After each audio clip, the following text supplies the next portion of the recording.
Oh my God, people are reporting in real time with the Jeff Zines. All hands on deck staff call. All right, let's just do it. Okay. Brandon tells Ally he might drop all hands staff meeting by Zients begins now. What will happen? Drop watch. Get in now. Okay. I'm gonna use that fucking GIF. Ay. Did you see Your Rage lost his eye last night? What are you fucking saying? What? Your Rage lost his eye last night? Oh, also, in personal news, I mean, what the fuck? I did not see that. What does that mean? Elaborate, please. Also, while you elaborate on that, I will say, I clapped Margit on regular Elden Ring run. I clapped a bunch of mini bosses inside the castle. I'm actually I'm just kind of clamping on fools left and right, just punishing motherfuckers left and right with the bloodhound. I need a good katana. Oh, my GQ profile came out. Let's go. But this is just the Middle East GQ Middle East profile. There's also the Wired magazine profile that's like also going to be accompanied with like photos and stuff. Bro is owning ops. I am. My goal is to, bro. If I stay here for a little bit longer, I'm literally gonna catch up. I'm gonna catch up to my fucking Station 5 character. Just kidding. I'm only like level 30 or some shit. But yeah. Biden spoke with Senator Schumer this AM. He's also spoken with Hakeem Jeffries and Chris Coons, which is crazy. Your Rage clip, no blood, but he hurt himself. Bro, what the fuck is this, bro? You sent me a fucking kick clip. Listen, brother, I'm going to be honest with you, okay? I want to know what happened. I want to know what happened to Your Rage, okay? But I don't want to know what happened to anyone that bad, okay? There's never been a moment in my life where I was like, yeah, dude, let me look at that kick stream. Send me a TikTok clip like a normal person, please. He was chopping wood and the wood hit his eye. Oh, what the fuck? So, dude, what the fuck? It's like, Elwig got sauced by Jason. Dude. I'm so mad about that. Can I just talk about that for a brief moment? First of all, this is like Kai's friend Ray, right? And apparently he's kind of nasty with it. Like he's got really good handles. He's like pops off, which is crazy. He like will like he's got a good like quick step. His shot looks a little off, but like I mean he makes them, so who cares? Anyway, regardless, I've been seeing these guys. He's playing AAU right now. I've been seeing him on my TikTok timeline. There's this one fucking TikToker who I kind of hate, but I like also can't look away from. This is really, really like inside baseball shit. There's this one dude, this one light-skinned dude, okay? And he always glazes everyone, okay? I'm not even hate watching because like I literally do enjoy watching the clips. There's this one dude who just fucking glazes so hard. Like it'll literally be like, I know if any of you are on basketball TikTok, you know exactly who I'm talking about. This dude, explain the light skin comment. What do you mean? Like I'm telling you descriptive things so you know who this person is. I don't know who, like, you know exactly who I'm talking about, dude. He just like, he will just always do the, oh, he's got a strap. And he's like talking about Steph Curry. It's like, yeah, dude, of course he has the strap. Like, what do you mean? Like, he will literally be talking about like Steph Curry making a fucking uncontested 3-pointer on fucking, on like basic training. You know what I mean? And he'd be like, oh, he's got a strap. And it's like, yes, dude. No, it's not Flight. It's not. It's a different guy. People are saying Max. I don't know. If you send me a fucking TikTok, I will tell you exactly like the aura and the energy of these TikToks. And I actually do greatly enjoy this dude's TikToks. It's just that like he has a hypnotic hold on me. I don't know what it is. I genuinely don't know what it is, but he's just like, he always he's just always glazing so fucking hard. And it's like, come on, dude. Like, yeah, of course they're making these fucking shots. They're like NBA players. Anyway, it's not Max Chat. Anyway, whatever. I don't know what is. He just like, he's always on the top, and then the bottom is like, you know, some like people playing one-on-one. Yeah, he does have the grip on me. I don't know what it is. Chat just keeps mentioning white dudes. Yeah, it's not a white dude. He's like just I don't know. He's just always on my fucking TikTok timeline. Anyway, what the fuck? Why was I talking about this? I'm so ADHD right now. I am so out of control. I'm unimaginably out of control right now. Anyway, let's get back to fucking what I was going to say. Let's get back to business. Jason also has like decent handles. Face Jason, he's pretty funny. He's also been all up and down all over my fucking TikTok. And I was kind of shocked. Black Boy Max as well. Like, he's decent. And I want to ball with those guys. I want to fucking destroy them. I mean, they're obviously also half my size, so that's like not even a fucking contest. But anyway, I'm kind of mad. I'm mad that fucking Ludwig, I've been like trying to get Ludwig to pull up and like stream a one-on-one, like a basketball stream. This motherfucker never shows up. But when it's some like TikTok Zoomer at the fucking FaZe house, he's like, oh, I'm there. And I know why he did that. And this motherfucker, bro, I don't know what he did. He like hit himself with the fucking Dominican ray or something before he showed up. Like he actually showed up like a different person.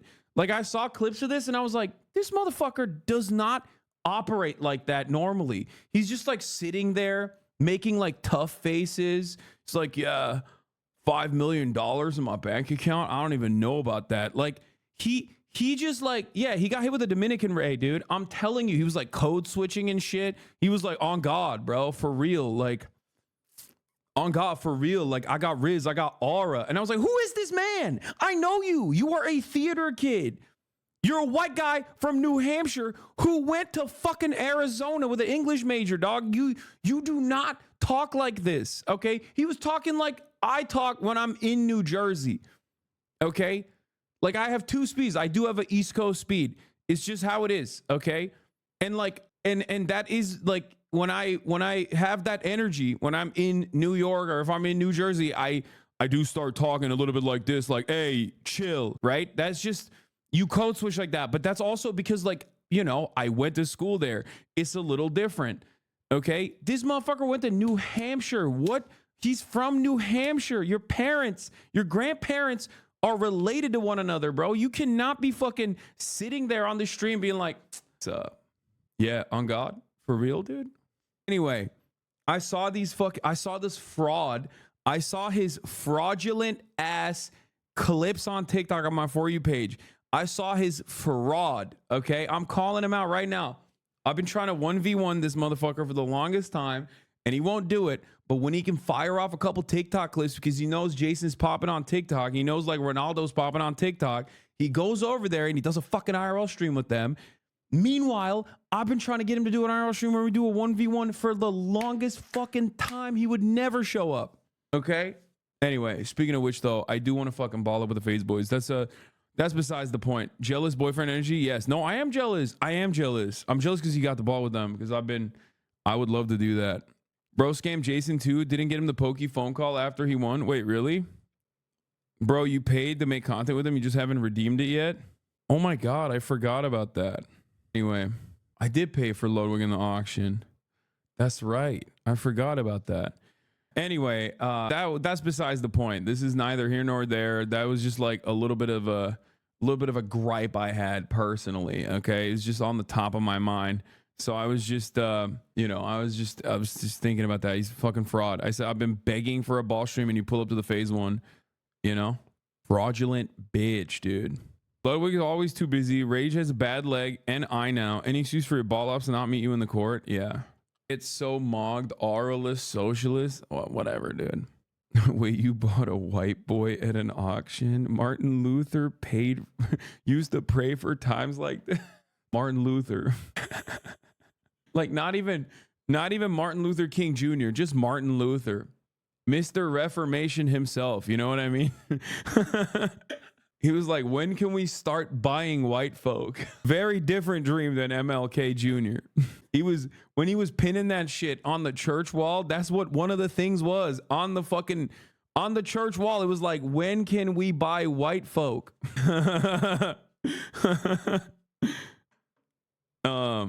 It's a hell of a reformation. Yeah, he was like, I want to reform society. He said he has a dream. Okay. He was like, I have a dream. He actually is the OG guy who had a dream. It wasn't Martin Luther King Jr. who had a dream first. It was Martin Luther himself who had the dream. And the dream was, when can we start buying white folk? Yeah, the hidden 100 thesis. Historians don't want you to know there's one secret thesis. What are we doing here? Okay, I'm not going to watch a 30-minute video, but okay, you know what? I kind of want to, though. I kind of want to. Let's see. He's going to get cooked, I suspect, because Jason is actually good. Back it up. What are you doing? Hey! Calling it? You want to call it? You can call it. Nah. He stayed there, though. That was a good move, though. Ray's actually good. Yeah. So is Jason, actually. They're both, like, much better than I thought. They're both much better than I would have expected. Jason's pretty good, and so is Ray. Ludwig is not very good, but he's gotten a lot better. I'm good. I mean, God, that's embarrassing for me to say that right in such close proximity to him demonstrating his ball handles or lack thereof. But like, worst timing. But like, he's gotten a lot better. I'll just say like this. He used to be ass cheeks. Remember, when I first played basketball with this man, okay, it was a shit camp, and we 1v1, and I told him like, look, my left hand is a lot weaker than my right. I will beat you with just my left hand because I want this to be at least somewhat fair. Okay. And as you guys know, I also on principle don't usually like to post up until I feel threatened, until I feel like, you know, this person can cook me. You know, so that's besides the point. But anyway, I was just like driving left and I beat this man 11-0. Okay. I beat this man 11-0. That should help you understand how bad he used to be, especially because like now, last time we played, when I was obviously fucking dying after the 700 bucket challenge, which was supposed to be the 1,000 bucket challenge, he actually put up a decent fight. I mean, I was halfway dead, but he still put up a decent fight and caused me to actually post up on him and stuff. So my point is, he's gotten a lot better. Okay. Ray would give you the work. You're not stopping him. Not gonna lie, as an unbiased third party here. Yeah, well, it's hard. I think a one-on-one between me and someone like Ray or someone like Jason. Well, maybe not Jason, because I don't know how good Jason is like as a shooter. But Ray has a pretty good shot. He has a good three-pointer. Hold on, it's mini effing. It's mini effing. Hold on a moment. It's mini effing. Uh-oh. Is it going to pick back up? Is it going to pick back up? It's going to pick back up, I think. Hold on. Tiny F. Uh-oh. In and out, in and out, in and out. We're on dial up. We're on dial up. Okay, we're good. So what I was saying is like, it's a matter of who gets the ball. Like if he misses and if I feel threatened, if I feel like he's like pretty good, I'm going to post up on him. And then it's over. But if he's like lights out shooting, it's going to be really hard for me to guard him because the reality is I am significantly slower than he is. He's very explosive as far as I've seen. I mean, he's like super light, but he's also very explosive. But I do still think that I could just like get one. Like I'm so much taller that I could probably block one of his, if I could like bait him into driving and then block one of his layups, then I'd take the ball and then it would be over. Anyway, I still think like one-on-one doesn't mean anything ultimate, but I still think I could cook him. If it's make it, take it, he's winning 11-0. Wait, putting my mortgage on Ray? Oh my God, you guys are fucking delusional. I'm 235 pounds. I'm literally 230 pounds. What are we talking about? I'm 6'4", dude. No paint, it would be very hard. Your Omega slowest on? Yeah, it doesn't matter. What are you talking about? Anyway, 6'4" and has post moves. I mean, it's just like you don't really need to even have post moves. Nice Bradley Martin impression.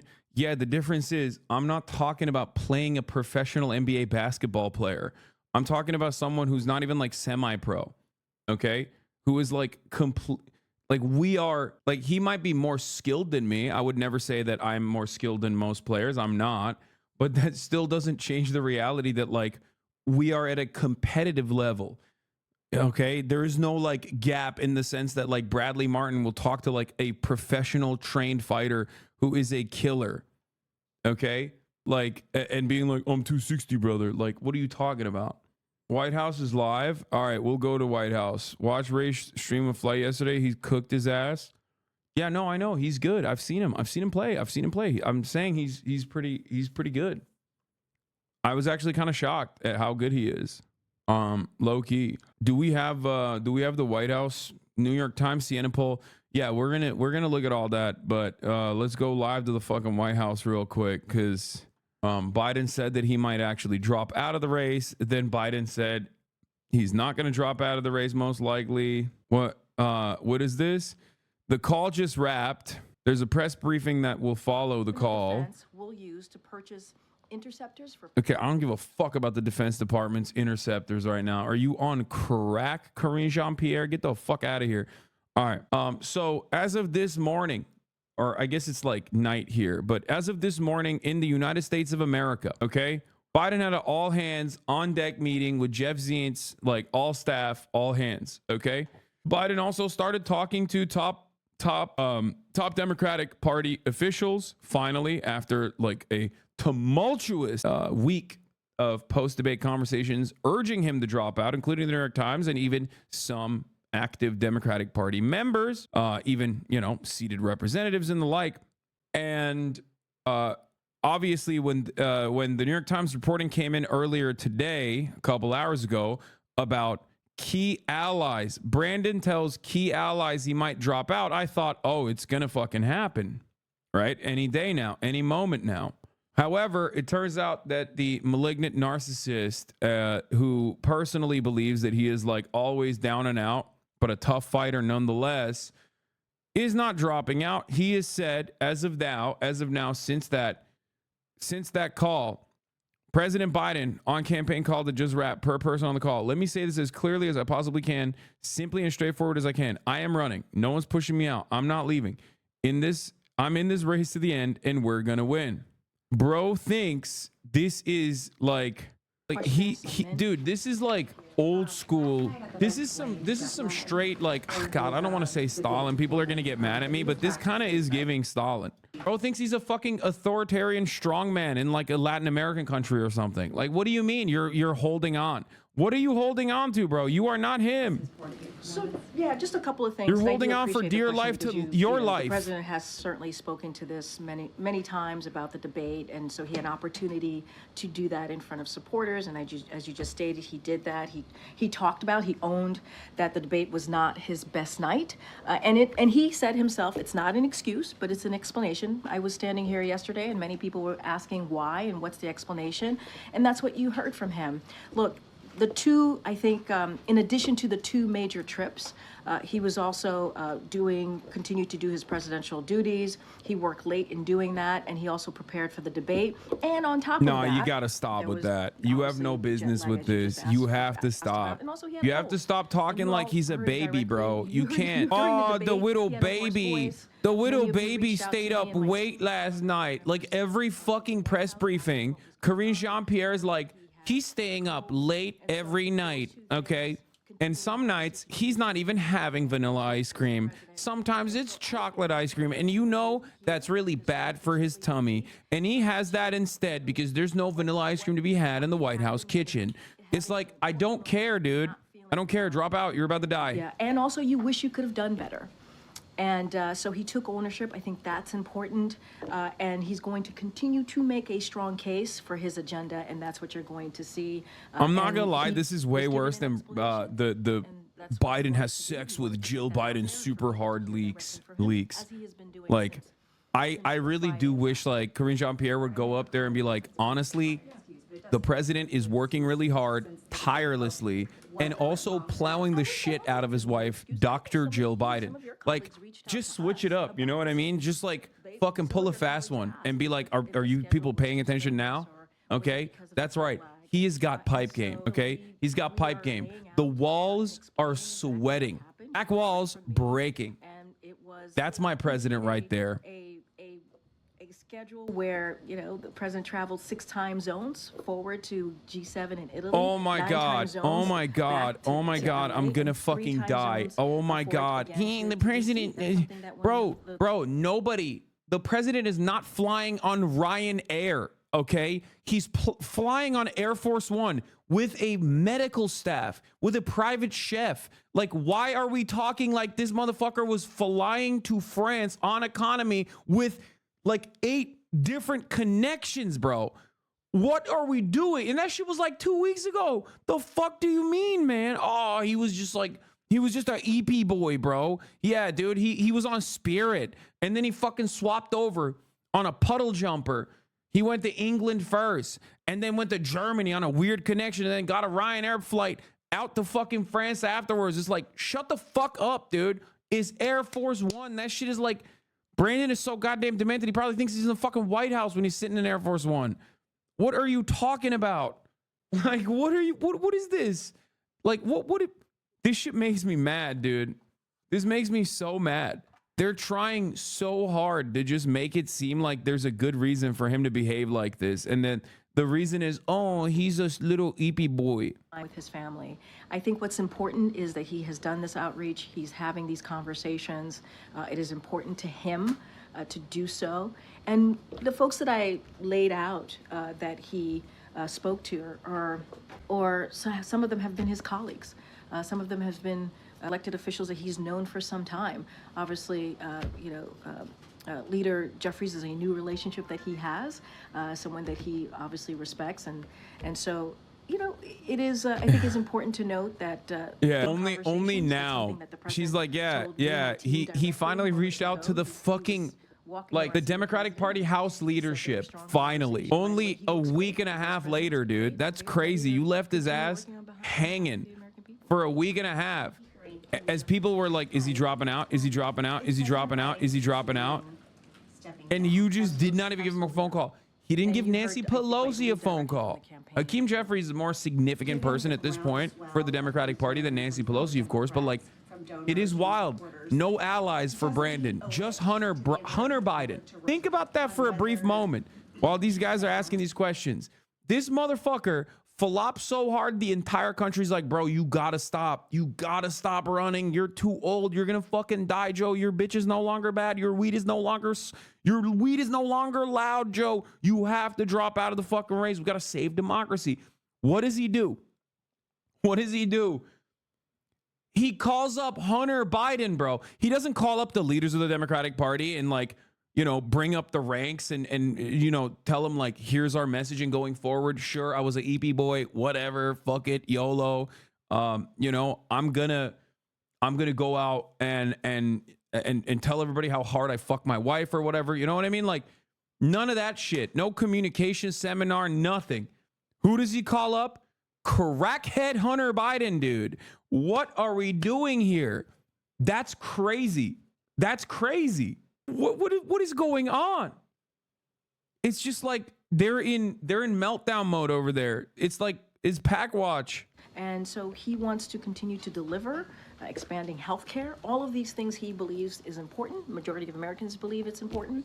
And his record, he wants to make sure that people do not forget about the record that he's been able to lay on behalf of the American people. Is there anything, Corinne, that would change his mind? Look, I cannot lay out something that would change the president's mind. What can we do? Why won't he drop out? Please, dude. He's going to He's like, no. Continue to build on the unprecedented record that he's been able to lay out for She the just keeps American repeating people. it That's over his and over focus. again, but just like more quietly next time. What does the president do outside the hours of 10 a.m. and 4 p.m.? Well, you heard him speak to supporters yesterday outside of 4 p.m. You saw the president land in North Carolina in the middle of the night at 2 o'clock. What was he doing? He was greeting supporters. Hundreds of supporters that showed up to cheer him on after the debate. Bro, this shit. You saw Wait, him this is a speaking repeat at of 9 yesterday, o'clock bro. at Is night this? in New York. This is literally a repeat of yesterday. She said the exact same shit yesterday. She was like, the president, he's such a big boy. He even met with a couple of friends. Before 10 a.m. for sure. And so that has been something he has consistently done. Dude. Okay. Karine Jean-Pierre, all-time one of the worst press secretaries of all time. Okay? All-time worst. Like, the convincing way to reply to this is not to be like, yeah, he's an EP boy, but look at how well he did yesterday. Okay? No, the way to respond to this would be like, that is ridiculous. Okay? You're supposed to attack it head on. You're supposed to literally be contentious at this point and be like, that's a ridiculous assessment. The fact that you are even questioning the president's mental faculties is insane to me. It feels like I'm talking to Fox News. Like, that's what I would do if I was press secretary. Okay? I'd be like, am I talking to Fox News or am I talking to the New York Times? The amount of hack jobs that you guys are throwing in the way of this administration that has done a phenomenal job recovering from COVID, doing, building America back better, doing the IRA, doing things that are unimaginable, inflation under control, record numbers on job growth. And you guys are over here asking, can he be up after 4 p.m.? You saw him on camera yesterday in North Carolina. That was at 2 a.m. What do you think he was doing? He was greeting fans and supporters. Okay. Do you not have watches over at the New York Times? Like, instead, obviously that would be like still gaslighting because like ultimately Biden is an EP boy. But like, just have a little bit of energy, man. What are you doing? Have a little bit of fucking energy. What are you doing? She's like, oh, well, the president was, he sent me a text message at 9:30. He said, I'm up, by the way. And he took one little baby nap in between, but his nap times are actually much, much shorter now. It's like, no, dude, that's not the way to address this. You're doing a bad job. You're doing a bad job, KJP. You're doing a bad fucking job. They want to see him. But It speaks to that. But we didn't share that information ahead of time. Now, if You she all were to say asked that, I'd what still was shit going on her and because then she's we shared that lying. But like, information. at least she'd be We better at didn't her use fucking that. job. We didn't use that before the debate. You all asked, hey, is he under the weather? And we confirmed that he was under the weather. He pushed through. That's what this president does. He is going to continue. Nevertheless, he persisted. I'm persisting too. Persisting to fucking drop this goddamn internet, dude. Holy shit. It's going to come back. It's going to come back. It's in and out. There's going to be some cuts. Boys, girls, there's going to be some cuts up in this bitch, okay? It's a little patchy. It's a little patchy, but it's going to get back. It's going to get back stronger than ever, stronger than before. Nevertheless, she persisted type shit, okay? I'm talking about my internet. I'm not talking about Hillary Clinton. This is her story. And we're making his story. But it's not his story. It's actually her story. Come on, please come back. The internet. Please don't fucking cook me again. I'm going to lose my goddamn mind. All right. You might also be losing your goddamn mind thinking like, why am I seeing an ad right now? Well, that's because it's the top of the fucking hour. Okay. And at the top of the hour, there's a 3-minute ad break. If you no longer want to see those ads at the top of the hour, however, all you need to do is subscribe. We're going to keep rolling with the punches as though nothing happened, as though I'm not fucking effing again over and over again. My latency will recover. We will recover. Things will recover. Your latency is so bad by the time I see the F, you've recovered from the F. I don't know. I mean, put it on low latency mode or something. Sakura Gore, thank you for the 10 gift to subs line 10 people to no longer see the ads at the top of the hour. Here's a 3-minute ad break now. I'm so fucking upset right now. Oh my God, it's effing again. It's effing again. It's going to be fine though. As you know, it F's a little bit and then we go through it and then it fucking gets better. Okay, here's a 3-minute ad break now. It's a mini baby F. Come on now. You fight for the American people. So he pushed through it. I think anybody who does that, not just the president, should be commended. And he also said, you heard him say this on Friday, when you get knocked down, you get back up. Yeah, that was That's what you brilliant. saw. That was sick. That was sick that he said that. That was cool. Chumbawamba shit. Everyone always talks about with his campaign, as his campaign has been very, very clear about that. That's what I can speak to, and that's what I can say, and that is the president's focus. The president's focus is how does he continue to do that work, and anything else that we're hearing or that's being reported is absolutely false. Is the president telling people he's evaluating the Absolutely race? false. That is absolutely false. I saw that. Bro, I don't know what the fuck's going on. On my end, I'm looking on the internet speed test. On my end, I'm looking at the internet speed test and it shows 18 up. You know what I mean? I don't know what the fuck's going on. Maybe it's a Twitch server issue. Maybe it's an issue on my end. Maybe it's a laptop issue. I don't know what the fuck it is. Maybe it's a skill issue. But the reality of the matter is, I'm fucking cooking right now. On my end, I'm literally looking at it and it's saying reliable upload speeds, okay? Chat is probably delayed. That's why it's saying F. I can't lower my bit rate. I've already started streaming. I'd have to end the stream and restart it. I don't know if like it's the OBS being overloaded. It's probably the internet still, but let's continue. And that's what that's what I would focus on. The president continuing to be very steady and continuing to work on for the American people. But just to follow up on Kelly's question, do you think the president feels like the coming days are very critical for him as he, you laid out all these events that he's going to be doing? Yeah. Are these events very important for him to show to the American people that he still has the ability to be the nominee? I would say that this moment is critical, regardless of the debate or not. We are living in an important moment right now. Everything is at stake. And I got to be mindful because this is all connected to what's happening in November. And I think any leader would say they always have to prove to themselves to their constituents, right? It is a day in and day out work. And yes, the president's going to have engagement. He's going to be out there speaking to the American people. Obviously, we mentioned Wisconsin. He's going to do an interview in Wisconsin as well. We talked about Pennsylvania. But the president was also out last week. Atlanta, North Carolina, New York, where he saw supporters. This is a president that has been consistently out there talking directly to the American people. He understands, as you all asked me about the economy and what people are feeling, he understands that they have to hear directly from him. And he has to continue to do that so that he can lay out his agenda. He can lay out what he wants to continue to do. It's always going to be part of, the calculation, right? To continue to prove to the American people that he can continue to do the work and deliver for This is so fucking bad. Deliver on behalf of the American people. And Jeff had the staff meeting today. Can you just give us a rundown of really what he tried to get across? And is there a morale issue in the White House right now? It's a fair question, and I do have a couple of things I want to say. As you just said, the Chief of Staff, Jeff Zients, did have an all-staff call. He wanted to gather the team across the building and acknowledge what the president said himself, right? That the last few days have been challenging. We've been very, very clear in acknowledging that. But we have had an extraordinary record to be proud of, and we know we have more work to do. The president says that all the time. He conveyed the importance of executing on our mission. He talked about the importance of coming together as a team and also having each other's backs. And so, look, he also said, which I think was really important, and I think every staff wants to hear, that the Chief of Staff door is open and is open to hearing directly from them any questions or any concerns. And, I think that's what you do as a leader.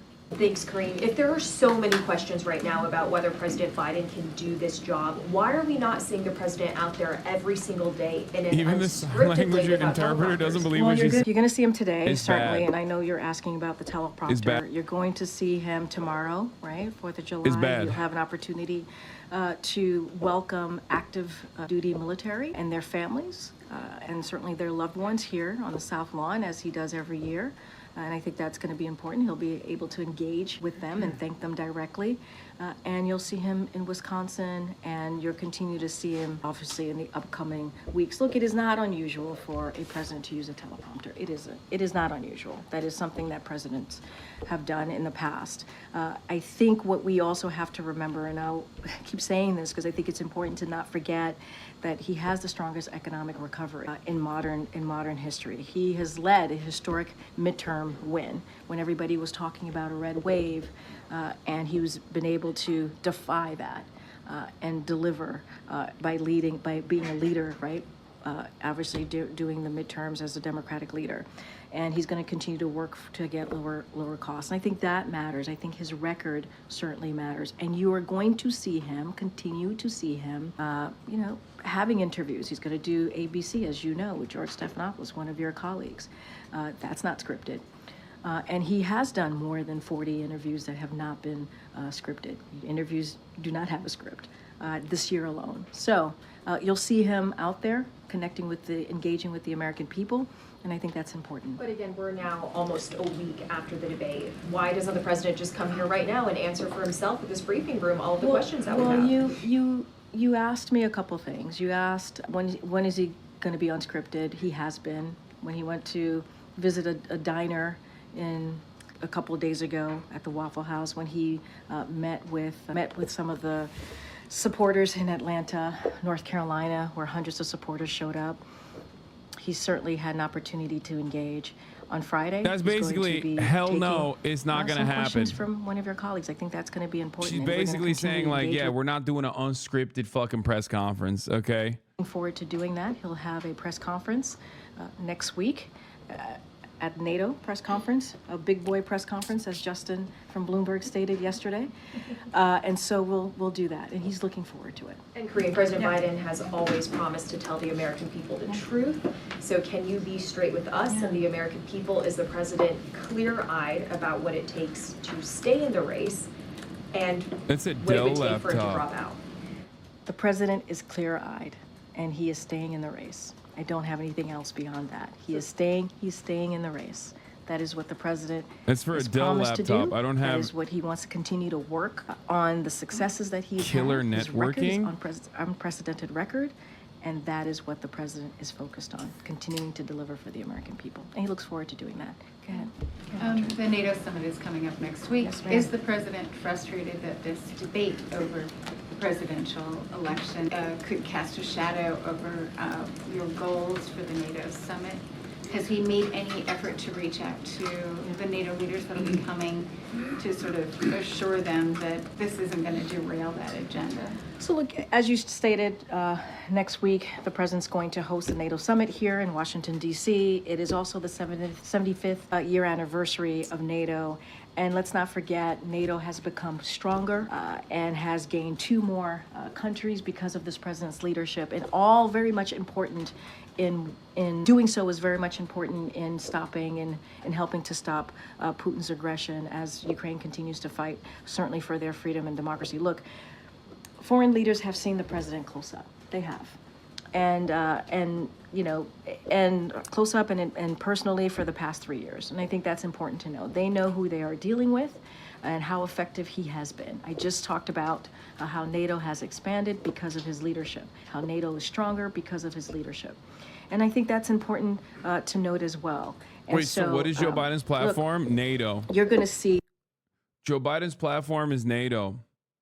He's running for the Ukraine vote, which is, I mean, that's like the one aspect that they keep hammering over and over again. And it's like, I'm not going to lie, dude. I know there's a lot of Os and Andes in this community. I know there's a lot of people who care about this sort of thing. But like, as far as the broader American electorate, like, if you were to be like, hey, man, do you want free healthcare or you want a stronger NATO? Everyone would be like, what the fuck are you talking? They would shoot you in the face. Okay.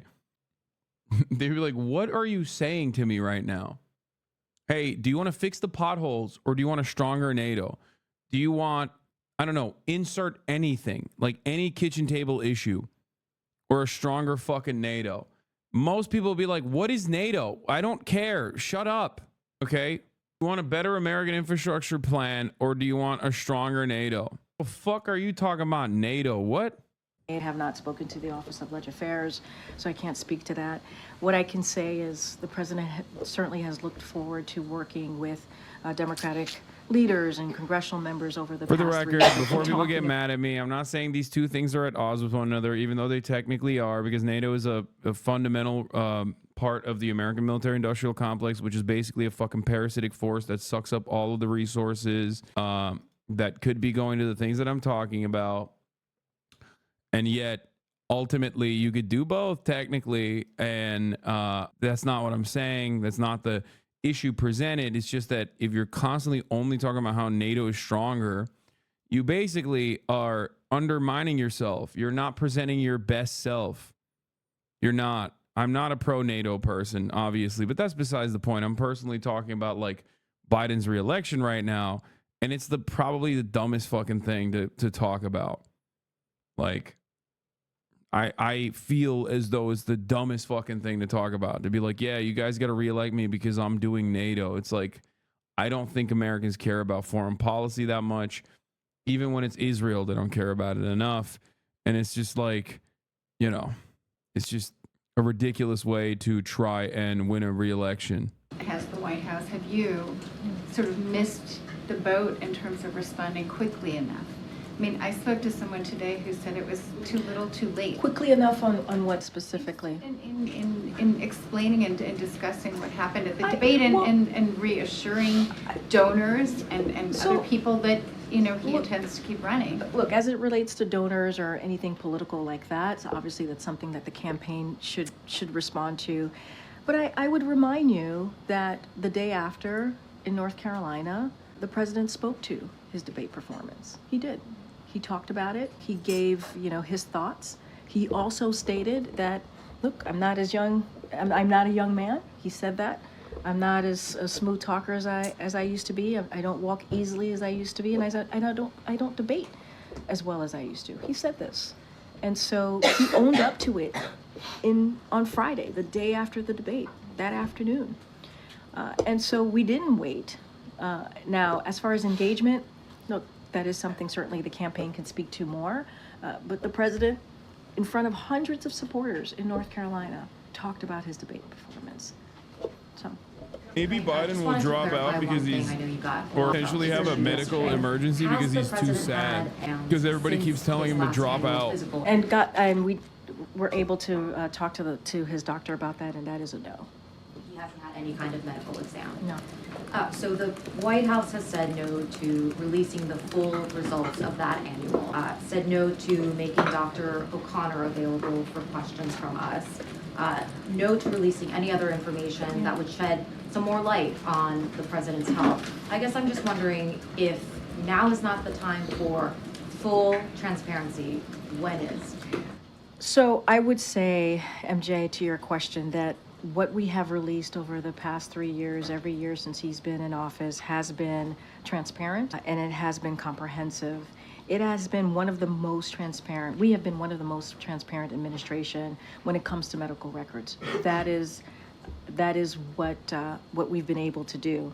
And I would add that it is not the norm to bring the doctor to the podium. That is not the norm. And we have owned up.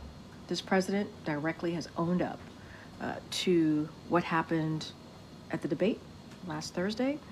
He's talked about it multiple times, and directly to supporters, directly to the American people. And what we want to do is continue to certainly deliver on the record accomplishments that we've been able to do. I understand that you feel like the White House has been thorough in the medical records that you all have released, but obviously you're getting these questions in large part because of what we saw for 90 minutes on Thursday night and people's responses to what they saw, right? A lot of people expressing shock. So why not release more information? What would be the downside? Look, what I can tell you is that we have been transparent. We'll continue to be transparent. And I mean, this is just her getting cooked over and over again with the same exact positions being repeated over and over again. It's not looking too good.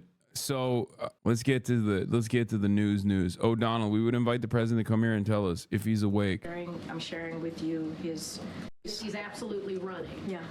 Well, he's saying that, and I'm sharing with you his view. And we would invite the president to come here and tell us correctly. Noted, Kelly. But he's awake. That's inappropriate. As you heard from your colleague, the president of the WHCA, that's inappropriate. Thank you, Kelly. He's absolutely. That's a good one. We'll give him that. Elena Schneider says, as we talked about earlier, President Biden on campaign call to just wrap per person on the call. Let me say this as clearly as I possibly can, simply and straightforwardly as I can. I am running. No one's pushing me out. I'm not leaving. I'm in this race to end. I'm in this race to the end, and we're going to win. Also, simultaneously, while that's happening, a new New York Times CNN post-debate poll shows Trump widening his lead among likely voters nationally by 3 percentage points. Trump is now at 49%. Biden is at 43%. It is Trump's largest ever lead in a Times poll. If the 2024 presidential election were held today, who would you vote for if the candidates were Joe Biden and Donald Trump? Likely voters go 43% Biden, 49% Trump. In that poll, every demographic, including black voters that would vote for Biden, think he's too old to be effective. We'll go through these numbers in a second. I can't wait to see what good news is coming out for the Brandon camp. Also, his approval rating. Biden has hit an all-time worst approval rating again. 56.9% disapproval, 37.2% approval rating. That is crazy. Okay. Oh, yeah. If Biden loses, it's nobody's fault but the DNC's. I mean, we said that with Hillary Clinton, and look where that got us. This Biden stuff is giving RBG vibes? Yes. And once again, just like with RBG shit, just like with Ruth Bader Ginsburg, just like with Dianne Feinstein, the left, myself included, have been literally talking about this even before Biden ran in 2020. I've been talking about how old Biden is and how he's going to drop the incumbents advantage because he's so fucking old by the time 2024 rolls around. Lo and behold, it's 2024 and we're watching it happen, watching it unfold in front of our eyes in the absolute most catastrophic way possible. Okay? Classic situation where once again, we were right.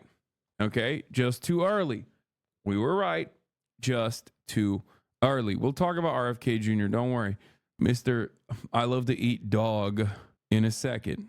Excuse me, mister. I am new in your Twitch. And what I see is people doesn't want new generation. Why is that going all around people who are close to the end of their journey? What? Bro, I have no idea what you just tried to say, but congratulations on watching the stream. I'm happy for you. I think you're saying Biden is old. What's up with the old generation not letting new generation come in? And that's because they're selfish. Boomers are incredibly entitled. Boomers are incredibly fucking selfish. They ruin the goddamn economy. They don't give a shit. They have baby boomers, and Biden is even older than a baby boomer. I'm using boomer as like a catch-all term for old people in general. And let me tell you, the generation, baby boomer generation, owns like 75% of all the wealth in this country. Okay? It is captured up there. And those motherfuckers are increasingly less productive in general for obvious reasons. They're old as shit. Okay? So the situation is pretty bad overall, and they're not dying due to the advances in medicine. And they are increasingly thinking that they can, continue doing the dang thing that they've been doing.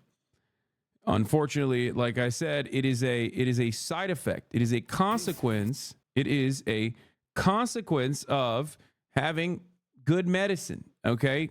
It's just these motherfuckers think, we're good. Israel just presented a new deal to Hamas. Yeah, I saw. And then Hamas responded as well. We'll talk about that in a second. We'll get to that.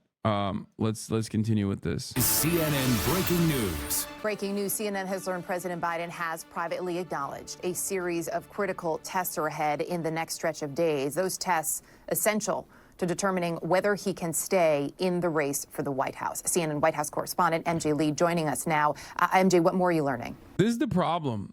Like, when you have Biden has presented himself as this like underdog over and over again, and it's just a lie. Like, this motherfucker is this whole narrative that he's trying to put together is like he's the underdog always. When he gets knocked down, he gets back up again, and they're never gonna put him down. That kind of shit, the Chumbawamba ass shit. Look at the 2020 look at the 2020 election. Look at the 2022 midterms. Like, none of that shit was because of Biden's dynamic, charismatic personality. Okay? We looked at a poll yesterday. 67% of Americans say they want to vote against Trump. 67% of Biden, likely Biden voters, say they're voting against Trump, and 33% say they're voting for Biden. That percentage is damn near identical to 2020. That wasn't because Brandon was the guy, even though MSNBC and CNN and all these other liberal institutions that are fraudulent and did not want Bernie Sanders because they were fucking terrified of even moderate social democratic progress, wanted to put an institutional cadaver in a position of power instead, and constantly presented Joe Biden as the guy who can beat Trump, the only guy who can beat Trump. But at the time, the polls showed the exact same fucking reality. No one was voting for Biden because he was a dynamo. No one was voting for Biden because they genuinely love Biden. People were voting for return to normalcy. People were voting for competency. Okay. And throughout the past 4 years, Joseph Robinette Biden demonstrated slowly but surely that he is, you know, his faculties are diminished and it's not actually normal. It's not business as usual. And also that he is kind of incompetent. Okay. That's one of the biggest aspects. That's the biggest selling point for Brandon. There's no there's no ideology that is causing people to fucking go out and vote for him. It's just like they want competency and they want a Democrat because Trump represents chaos. And, you know, Biden is an old school politician. In 2020, they still saw all of that and were voting against Donald Trump. 2024 comes around. Those percentages haven't moved. 4 years of incumbency, and those percentages haven't moved even a little bit. That does not spell people love the past 4 years of the Brandon administration. Okay? If you're in power for 4 fucking years and people are still like, yeah, I guess I'm voting against Donald Trump, then, you know, you haven't really done much, or rather, you haven't really communicated what you've done well enough. Both of these things are true to a certain degree. And that's where we're at. That's where we're at with the situation. Okay? Erica, what I'm learning, and this is according to an ally of the president who spoke with the president directly yesterday, is that the president has privately acknowledged that the next stretch of days are going to be so critical to the question of whether he can save his re-election campaign. The president, made clear to this ally in this conversation yesterday that he understands what circumstances would prompt him to basically accept it's just not working. This person who spoke to the president telling me that he sees the moment, he is clear-eyed, and they said that the president is very clear on the series of potential events that could come in the coming days that would prompt him again to accept that what he's trying to do to turn the narrative, turn his campaign around, isn't working. This person said, quote, the polls are plummeting, the fundraising is drying up, and the interviews are going badly. He's not oblivious. This is, of course, the person paraphrasing the conversation that they had with the president yesterday. As you know, this is a really significant window into how the president is going to be handling the next important stretch for his campaign. His campaign is in an existential crisis right now ever since that terrible debate performance last week, and he is under tremendous amount of pressure right now from Democratic Party leaders, from donors, voters who have said last week, really demonstrated that he is not up for running for re-election or even finishing out the term. Now, what happens if he performs the same in the September debate? He's not making it to September. He's not making it to the September debate, dude. There's no shot. Now, interestingly, I'm also told that in this private conversation yesterday, the president was also chastened and blamed himself, not his staff, for his poor debate performance. He said, I have done too much foreign policy, according to this ally that I spoke with, and he acknowledged that the back-to-back foreign trips that he had leading up to Thursday night's debate had been a mistake. We, of course, heard the president saying that at a fundraiser. Yeah, also claiming that you're the underdog when you're the incumbent president running for re-election is so funny. That's literally also very Trumpian, which is seemingly what the Brandon re-election campaign has been so far. Turn orange, bring your fucking dumbass fail son into the White House with like meetings, inappropriately bringing them into meetings with staffers, and also incredibly reactionary immigration policy. And last but not least, portray yourself as the fucking underdog. Donald Trump in his re-election kept trying to present himself as an outsider. Okay? He kept trying to be like, I'm gonna make America great again. It's like, bro, you already were the president. Like, you're still the president right now. What do you mean? Make America great again. And then they tried to fucking revamp it and try to do CAG, keep America great, and that shit didn't work. So then he went back to make America great again. And it's like, okay, so you're admitting that shit ain't great. Like, that was a swing and a miss for the Trump administration. And that's the thing. Like, you can't really present yourself as an underdog. When you're running as an incumbent, you just have to rest on the laurels of your success. You have to rest on the laurels of your administration, of your term. Okay?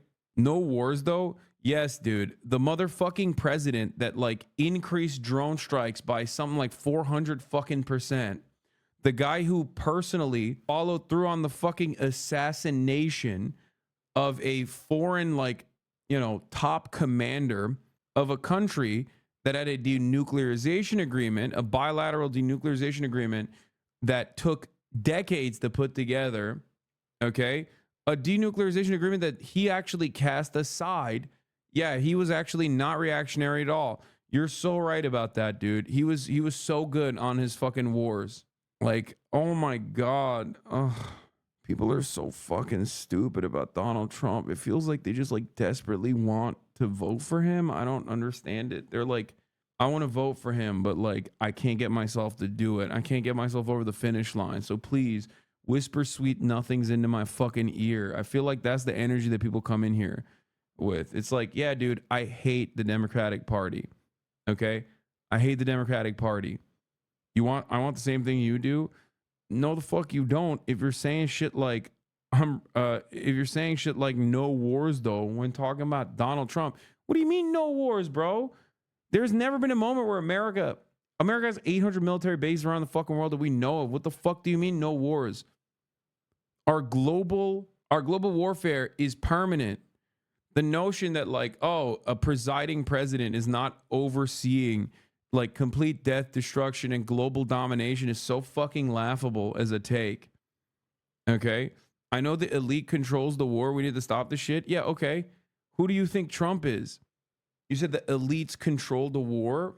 Like, sure, the military-industrial complex has a big say, or other, you know, global capital owners in general have a big say in like American domination because they're the ones who actually benefit from it. But the notion that like, you know, Trump was actually fighting against the elite and wasn't firmly a part of the elite is ridiculous. Last night as well, the jet lag and the exhaustion heading into Thursday. You just dick riding Democrats, law? At what point in this entire broadcast have I dick rode the Democrats? God damn, dude. You have to be the densest. You have to be unimaginably dense, dude. I'm sorry. What the fuck? I'm currently literally talking about how the incumbent Democratic president needs to drop out. Okay? You literally cannot win. That's hilarious. Dude, I don't know. I don't know if like me shitting on Donald Trump doesn't mean I like the Democratic Party. Me shitting on Joe Biden definitely doesn't mean I like the Republican Party. Okay? Just had not been a good idea, the president told this ally. Of course, all of this is just so crucial, and again, just a really important insight into how the president is trying to fix the situation that may or may not be able to be fixed. And I think the White House is denying the New York Times' reporting that the president is acknowledging that he may not be able to salvage his campaign. I mean, the reporting that we have right here goes right up to the line. If the president is telling an ally in a private conversation that he knows what it will look like if his attempt to save his campaign isn't working, there is a bit of a suggestion there that he knows that there is, of course, a scenario where he isn't able to save his bid for a second term. So again, a private conversation that gives us some new insight into how the president is trying to handle the next couple of days and the coming weeks. Of course, we know from the White House that they are trying to put a lot more on his schedule to try to show the president in more unscripted settings, like the extended interview that he is going to do on Friday with ABC News. He is going to be getting out there into the country. That's not unscripted in the way that people want to see him, though. People want to see him in action in real time. Like, people don't want to just hear him talk in an edited fucking conversation. People have seen that already. People have seen that already. So stupid. Anyway. Country a little bit more, but the big question for the party and for a lot of nervous Democrats that are watching right now is whether any of those things will be enough. And Erica, I also have to just point out The fact that the White House and the campaign are putting so much into these events and these appearances that the president is about to do, I mean, that just means that if he has a slip up, if those things do not go well, then they are going to have to acknowledge, and it appears that the president is willing to acknowledge that at some point, too, that there's a scenario where all of the efforts that they are making, all of the efforts that they are going to make in the coming days, that ultimately they may not be enough to save the president's campaign. MJ, it's an important point, and it is such excellent reporting, as always, my friend. Really appreciate it. Thank you. I do want to discuss further now with CNN political commentator, former Biden White House Communications Director Kate Bedingfield, and Republican strategist Doug Heye. Good to see you both. Kate, I know you just heard the reporting from MJ. As she pointed out, the White House denying the New York Times reporting, the campaign also denying to me just a couple of moments ago that New York Times reporting. But I think it's important as we hear what MJ is saying here, right? The fact that there is this meeting, there is clearly a discussion going on, despite the fact that the campaign just told me there was no discussion whatsoever. Kate, how do you read this? What does this tell you about the mindset of the man who you worked for and the mindset inside that White House right now? Well, I mean, look, we should acknowledge that both the White House and the campaign are flatly denying the reporting. But even setting that aside, I think there is no question this is a significant stretch of time that the campaign and the White House are entering into here. I think they know that the task ahead of them is to put President Biden out there for him to demonstrate that he is energetic, that he's capable, that he's vigorous, that this campaign over the next 4 months is going to be about, about taking it back to Donald Trump. I mean, that's, in addition to assuaging some of the concerns about age and energy, which is an immediate task ahead of him. The other big task for him here is to drive the message of the race back to Trump. Trump, Flynn, 2024 FEC ID. Look at this. Wait, what? Flynn? There is no fucking shot. Trump declared as VP. There is no way. What? This has got to be wrong. What are you saying? Bro, what? Dude, no fucking, no way. No way.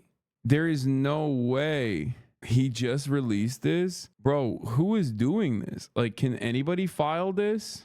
Can this be a fake filing? Like a dud? Because I do not believe that this is real. This is so incredibly stupid for Trump that, like, no way. Dude, it's a government site. I know, but like, I'm asking. There's no way this is this. No, I don't believe it. Yeah, see, there you go. Immediately, fraud. Trump campaign denies federal filing naming Michael Flynn as VP running mate. This is from a week ago. No, you're crazy.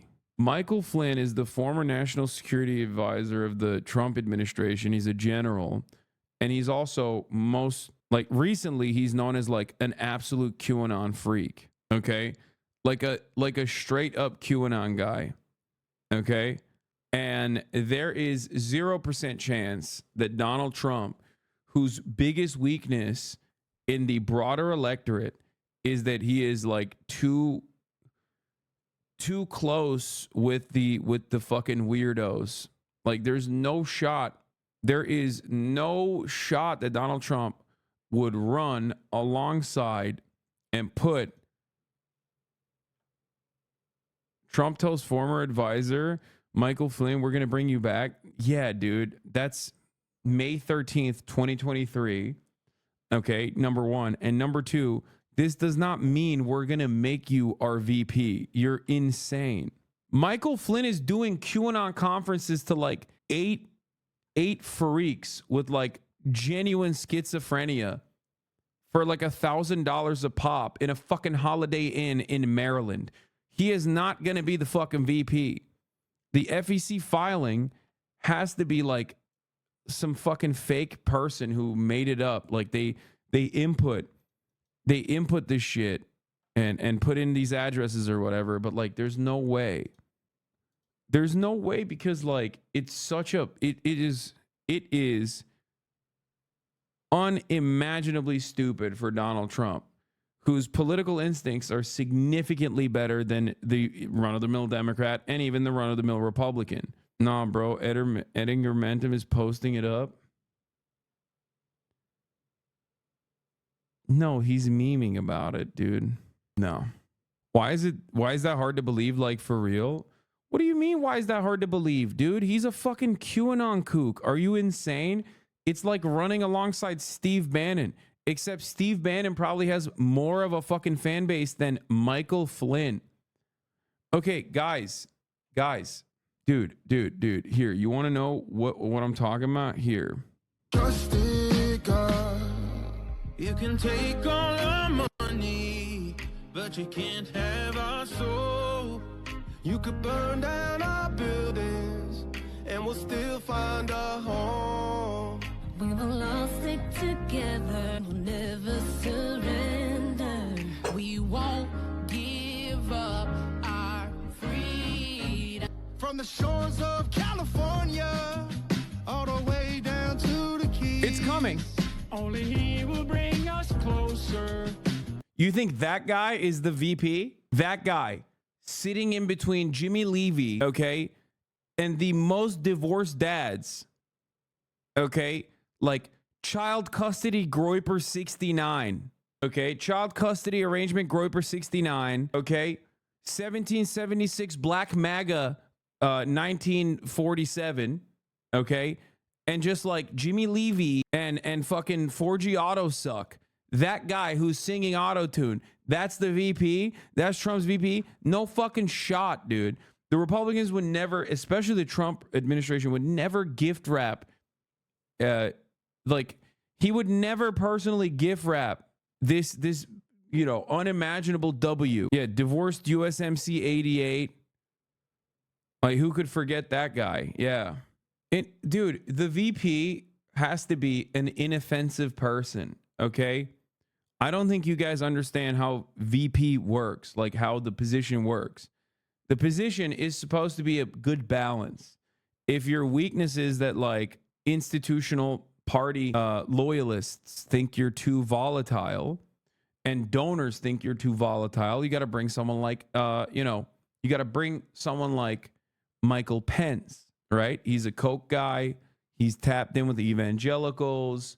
And most importantly, again, he is like a regular run-of-the-mill. He's a regular run-of-the-mill Republican. Okay? The idea that Donald Trump would lean into one of his fucking biggest weaknesses, like Sarah Palin. Dude, Sarah Palin is a great example. It's one of the best swing and misses of all time. Many people credit the McCain campaign falling apart to Sarah Palin. Some people even go so far as to say John McCain unleashed Sarah Palin and the Tea Party to the broadest American electorate and is responsible for the likes of Donald Trump, like a populist MAGA figure who's just like almost a outward fascist. Having said that, however, Sarah Palin was absolutely a balancing act for John McCain. John McCain was a patriotic maverick, but he was too much of a centrist. So what did they do? They needed somebody who would beef up the ticket with the fucking nutters, because the nutters have always been the most important constituency for the Republican Party. So they went after a Tea Party populist like Sarah Palin. Okay? So yes, this only reinforces the argument that I'm making. The point is, Trump is most likely looking at like a JD Vance style figure as a VP, and this is in the opposite direction. This man doesn't bring in donation money. This man doesn't bring in like an actual constituency with him. He's not like a popular figure in the Republican Party at all. Okay? And on top of that, this man is a representation of the worst elements of the Republican Party from the perspective of like the broader electorate. Okay? This is exactly what is considered normie repellent. Okay? This is normie repellent for the normal suburb Republicans and independents. This is one of Trump's glaringly obvious weaknesses. Okay? There is no way in hell he would lean into this big of a fucking weakness. Because Donald Trump, you can say many things about him, but Donald Trump is not a person who is blind to the room. He reads it very well. He sees the room. Yeah. Trump's biggest weakness with moderate voters is how gross they find him. There's no way he'd find a grosser dude to be his VP. Exactly. No, someone said it'd be like Biden bringing you up as a VP pick. No, it would be like Biden having Jimmy Carter be his VP. Okay? Like, that's what it would be like. It would be like if Biden was like, hey, you know, what is one of my biggest weaknesses right now? How fucking old I am, how senile I am. Jimmy Carter on the VP ticket, baby. Biden Carter, run it up. Let's see how old we can go. That's what it would be like. Anyway, a new political committee registered with the FEC indicates Donald Trump will name his former national security advisor vice. But the committee, Donald J. Trump and Michael Flynn for President 2024 Inc., is bogus. The Trump campaign confirmed a raw story. Yeah. I don't know why we're still having this conversation. I mean, this is like, it's been disparaged already. Yes, I know. My internet is fucking dog water right now. I know it's effing. Just fucking hold the line, dude. Just hold the fucking line, dude.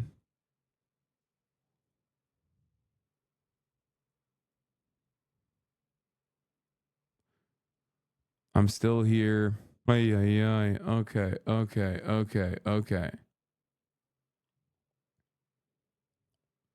I think I'm back.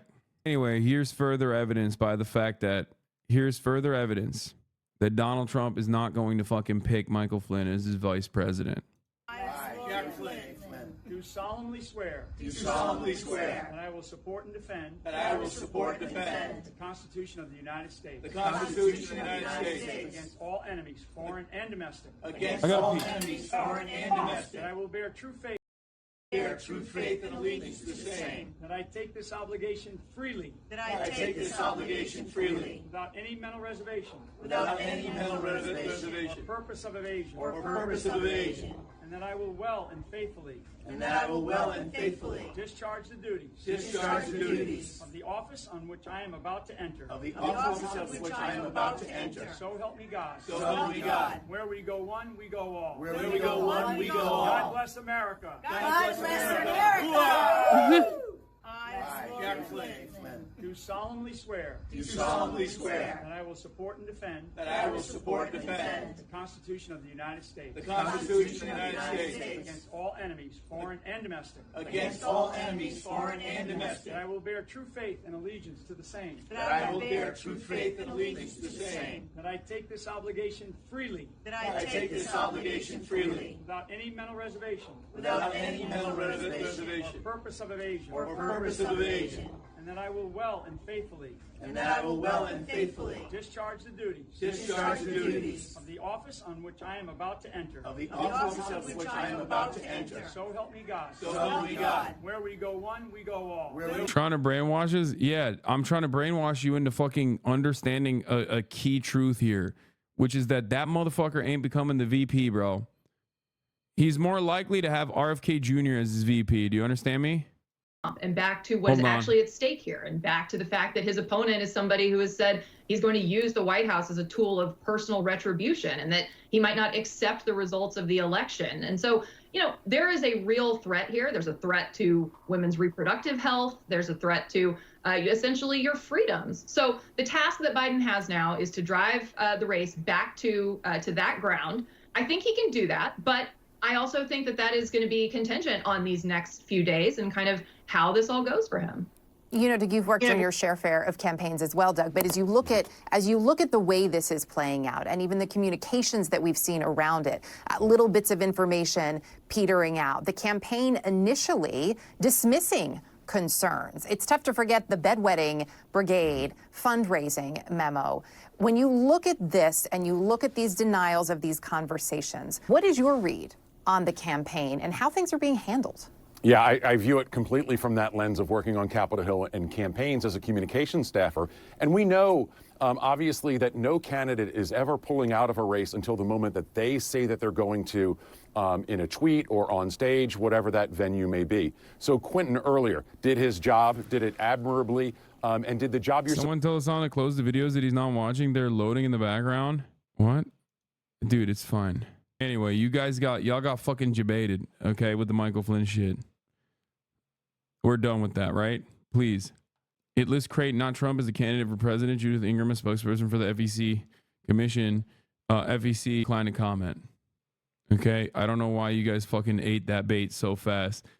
I'm gonna have to run this again for you guys to understand something pivotal here. And I think you're wrong on this. What? I don't think it's Flynn, but Trump is not a normal candidate. Normal VP math doesn't apply. Yes, it does. Mike Pence was his vice president. What are you talking about? He absolutely feels betrayed by Pence, so wants someone with no large profile and B who's absolutely loyalist. Trump backed the likes of Carrie Lake. Dude.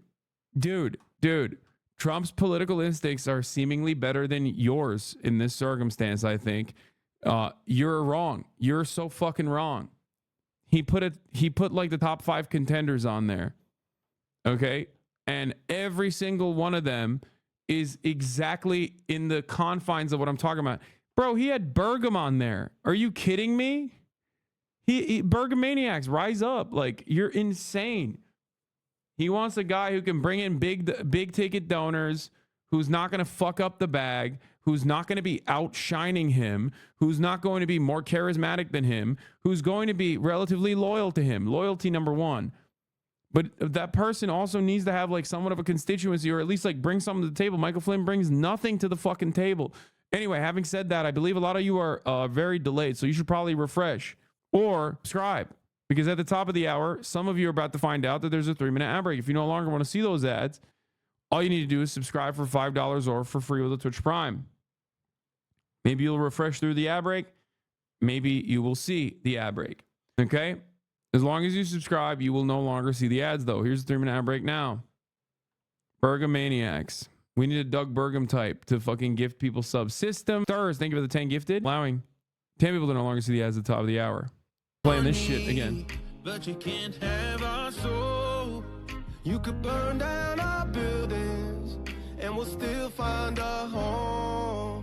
We will all stick together and we'll never surrender. We won't give up our freedom. From the shores of California all the way down to the Keys. Gotta run this again, dude. I gotta show this again. Only he will bring us closer when we fall to our knees. Michael Flynn has a better shot on the RFK ticket than Donald Trump. Okay, I'm saying it again. The fuck out of here with this nonsense, dude. You can't catch me slipping like that. I know I'm like off my game a little bit because I'm, tired due to the fucking massive jet lag and the fact that I'm like running around all day. But you're out of your dang mind if you think I will get caught slipping with that FEC filing. Supposed to do when you're in a communications role like this. And I have enormous sympathy because quite often you're doing what you're told. And when people outside say, what the hell are they doing? And I've been on the receiving end of this. I know that the communication staffers are doing what they're told, but also... Oh my God, half a chat is still reacting to the fucking YouTube video that I was watching earlier. Oh my God. Oh my God, it's pissing me off. The delay is going crazy mode. And it's also still effing every now and then. Oh my God. Everybody needs to fucking refresh again, I guess. I don't know. I don't know how to fix this. I'm so upset. Half of you are so delayed, and it's effing that they're actually able to do. And the challenge, I think, is not what the Biden campaign says. It's the larger ecosphere around them.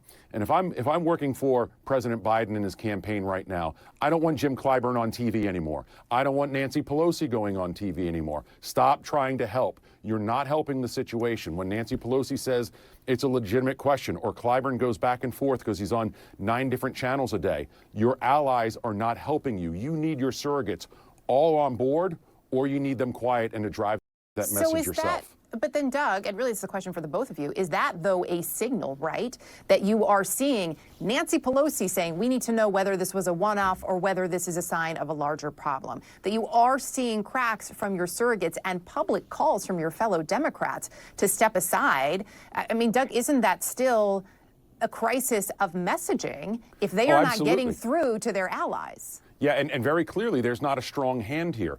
This is where some of these members should have heard from Joe Biden. Joe Biden should have at least talked to Hakeem Jeffries one-on-one at this point, or Clyburn, given what an ally he is. But having these people out there thinking out loud does not benefit the president right now at all. I do want to point out our reporting is that he has spoken with Minority Leader Jeffries and also with Leader Schumer. Kate, when you look at this, there is also a really important conversation to be had about the role of the First Lady. There was some Ukrainian, what am I saying? There was some fucking chatters. Lower your resolution and frame rate and the bit rate of the stream. I can't do any of those things. I would have to fucking end the stream. Shut up. Okay? And I'm close to doing that anyway. It's fucking delayed. Okay? It's just delayed. I don't know what to do. Okay? It keeps effing back and forth. I'm gonna do something crazy. Holy shit. I'm so goddamn mad. It just goes in and out sometimes, okay? And then it will recover. Just calm the fuck down. It's just mini Fs. And if you don't want to watch, I don't know what to tell you, okay? I'm sorry. I don't have any control over this. I literally have no fucking control over this, okay? Anyway, this is Javapi. There was a chatter in here. There was a bunch of Croatian chatters in here that were like, bro, you have to try out Javapi. You have to try out Javapi. You have to try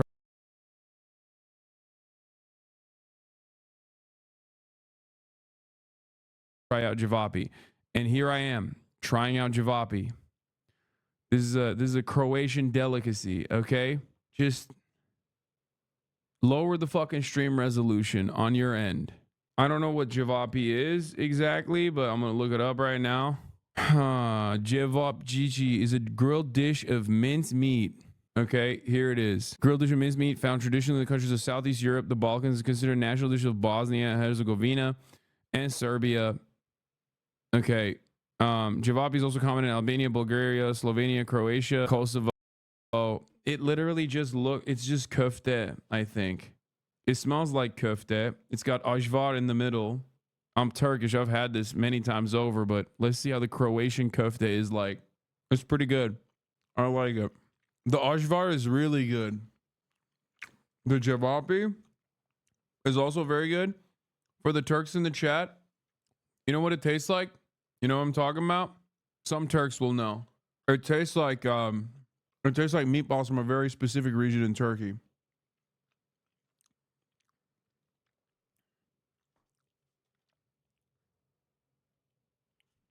Chat, if you're having a hard time watching, lower your resolution. Pretty good overall. Oh, also, it is Ottoman. It's like not even a joke. This is Turkish food. Here. The word javap is derived from Ottoman Turkish kebab. The word is sometimes used in conjunction with the common South Slavic diminutive ending with chichi, but it's just kebab.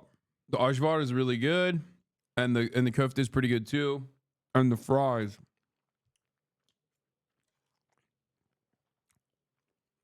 I have fries down here, but this is hummus. I love you, but you can lower your bit rate without ending stream, bro. I'm telling you right now, it's not gonna work. Let's see. I just lowered it. Anyway, this is the hummus. It's not looking too good. It's looking a little too like pieced up. Okay, they put olive oil on this shit, but still pretty fucking good. It's a little bit too salty for my taste, and they put some greens in it. I don't know what kind of like, there's something in it like dill or something, which is like unimaginable and a crime to put in hummus, but it's still not that bad. It is weird looking hummus. I found the one restaurant in Croatia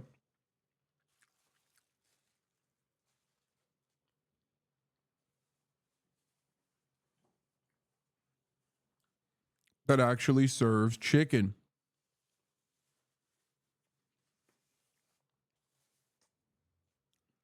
I hope they got my order right. That's right. Here is the weird ass thing that they serve, which is grilled chicken, eggs. I got an extra egg on there, bacon. I think this is barbecue sauce and ajvar and rice. I don't know what's going on here with this combination. it feels like it's a criminal act to put this kind of variety together. But fuck it, YOLO. I haven't had chicken in a long ass time now since I've been here. So I'm gonna go balls deep. Oh, İnegöl, Bolu değil, Bolu değil. Yo, you're right. İnegöl. You should try food reviews, brother. This is interesting. I mean, I am. Bolu köftesi de İnegöl. This is a very specific type of Turkish köfte that is like super popular in Turkey, and I really like it. Like this is a pretty good version of it.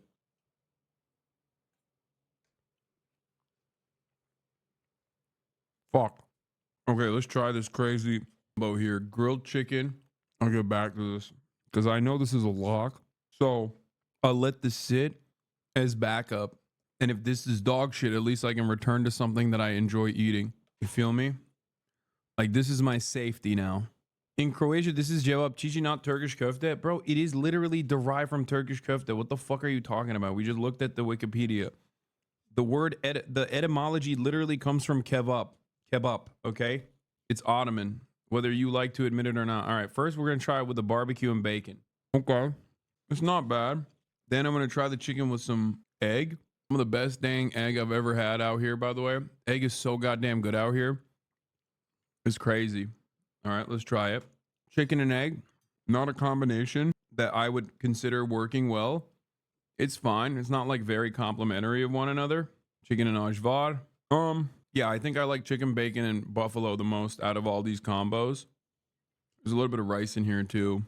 Anyway, not the biggest piece of chicken as you guys saw. I actually ordered 2 of these, but they unfortunately only gave me 1. I think they ran out of chicken. I don't know what's going on there. I mean, I paid for it. I paid for that shit, but kind of sad that they only sent me 1 of them. Bitches, I would have liked to have 2 grilled chickens, you know? Chicken was dank though, straight up. Now I'm gonna do something crazy. They also gave me some bread, some Croatian toast. Fuck. Fucking worst goddamn day of my life right now.